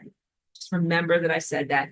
He did what he did so that you would not have to die, so that you would not have to be sacrificed, so that you would not have to suffer and be tortured, not so that you could be suffering and tortured alongside of him. Yeah, Aurelia is saying that her PayPal got closed in 2020. And Susan closed her PayPal herself. I know because some people have done that as a protest. And Aurelia said, my bank glitched and my Facebook account got locked all at the same time. It was so weird. Yeah, I'm not surprised about that at all. These are not strange, bizarre, inexplicable things that are happening. Like they know exactly who a person is and exactly what they're doing. And they know exactly how to disempower you through finances. So I would also say, Pedro says, love ranting, Aurora, love the infinite lasagna. Thank you. Thank you for encouraging my rants. You truly give me Gatorade to keep going. We'll conclude this rant very, very soon and then prepare for next week's marathon rant, which will literally be about 5 hours. I think we'll still start at 2 p.m., but just be prepared. Be prepared. Snacks will be created. I will carbo load, and we will do lots and lots and lots of talking about galactic history. But really appreciate it when you guys encourage me at these levels of unfiltered sharing. I know someone who I've considered to be not a prepper, but who is very, very prepared for any kind of different possible future circumstances, with water and food and community building and other things like that. And they did have a stockpile of their money on a crypto exchange, and it was just mysteriously hacked away. Because you know what? Because you are surveilled by your government. They know who you are and what you're doing. They know people who are troublemakers. And if you've got stuff that's stored up on a crypto exchange, like just please be aware that it might not be as secure as you think it is. And I would also say to people going forward, it is almost impossible to determine exactly what the future holds, because flying rainbow lasagna means we're constantly generating new things. And there are also so many constantly shifting realities that you just have to be prepared for all sorts of different things. So what I would say to you, I know probably no one in my audience here is a millionaire, but if you are a millionaire, please consider buying some artwork from me. But I always joke about that. I always say that I'm not selling big panels, but I always joke about that. But if you are blessed with being a millionaire, please contact me for some original artwork. But to everyone who's in this class, might not be a millionaire, but just please be prepared for all sorts of different eventualities. Have different forms of wealth, have, money that is cash, have money that is in your bank, have money that might be something like gold or silver, have something that is cryptocurrency, have practicalities of everything that is important to you, especially if you require a certain type of medicine or something like that. Like make sure that you've got a stockpile of your medicine and the things that are important for you and the people that you take care of, whatever, like if you need asthma inhalers or something like that, make sure that you have those things. The next few months are going to be a totally wild ride of unpredictability. We're already in that level of reality where it's like you might feel like you're in a washing machine, you don't know up from down, and you don't know what's going to happen. And so be prepared on the rational physical level for a variety of circumstances. But also please know that in the spiritual turmoil that we're going through, you're not going to survive by having a bunker with a lot of beans. You survive by having spiritual connection to divinity and following your intuition. So make preparations on the physical level of your world, but really focus in your spiritual attainment and in your spiritual meditations. And focusing on community building is also really huge, because that is how you really survive, through your divine connection and through community building, which is finding other people who are real, alive people with souls that you can trust, and coming together and working together. And that's very, very big, to find who has remained trustworthy, who has remained in integrity, who would you trust with your life or with your family's life. And it might be really only a handful of people, but that's okay. And you stick with that. All right. There's a lot of wisdom in the sense of, if God is creating this large event that is happening and some people will not make the cut, how is God going to determine who is going to make the cut of attainment, who is going to survive and who is going to be demolished? It's not just rich people. It's not just people that could afford some kind of an underground bunker that would be like, oh, great, they survived the cataclysm, but everybody else didn't. And I'm not proposing cataclysm, but I'm trying to say that the divine presence would not have such a flimsy set of criteria for whose consciousness would move onward and whose consciousness would be demolished. So please know that what matters the most is your personal integrity, your energy and light that you have accreted, and the wisdom that you've accreted through that, and your commitments to yourself and to your loved ones. And your cats and your dogs absolutely matter. They are not accoutrements and they are not disposable. So if someone is like, yeah, you can come into my bunker, but you just can't bring your cat or your dog, you're like, that's it. That's it. There's a line in the sand. A cat or my dog goes with me everywhere. I am serious, guys. I am totally very, very passionate about this. Our companion animals are family members. They are soul family members, and they are absolutely essential components to our ascension experience. They are here as some of the most beautiful souls that it is possible to be in animal form, and they are here giving to us in such levels of generosity. Cheeky hears the passion in my voice, and she's coming over here. She's like, do you need a hug? I need a hug immediately. Come on, we need a hug immediately. Come here. She's like, I'm in to go out immediately. No, first let's hug. Cheeky is essential equipment for ascension. So how do you survive? You survive not merely by making preparations, but also by cultivating relationships of real love and real commitment and real connection with not only humans and family members, but also with your dogs and your cats, who are just really, really special and important to us, okay? So we're going to take care of you in 5 minutes, Cheeky, all right? She's like, I hope that I'm special enough that we're going to go to the park. We went to the park before class, but we're going to go to the park again. So don't worry, guys. We're going to take care of Cheeky. Okay, one more comment. One more comment, Cheeky. Well, Pedro says Christ died on the cross, then he resurrected, undid the death thing, and then ascended. So if we need to follow his example when we ascend, we don't die. This is the whole point, that the pathway that Christ took was appropriate for him in his life and in his journey of mastership or mastery over existence. But our journey is different. We do not have to die in order to ascend. He did that, and it was part of what his life was, but then also the story was taken and totally changed and mutilated. But what we are meant to do is to get to faster than light speed without the death experience. And I'm talking about whether you should have gold or Bitcoin or dollar bills or whatever like that. But we need to talk about, what is your spiritual intention? The real way to survive is to make a commitment to your body that you're not going to leave your body behind. Just like you wouldn't leave your cats or your dogs behind, you're not going to leave your body behind. And you talk to your body and you say, thank you, body. I love my body. I am so grateful for this cellular structure and this matter that I am able to inhabit. And you say to your body, I'm not going anywhere without you. I make a commitment to this and to this container that is my house.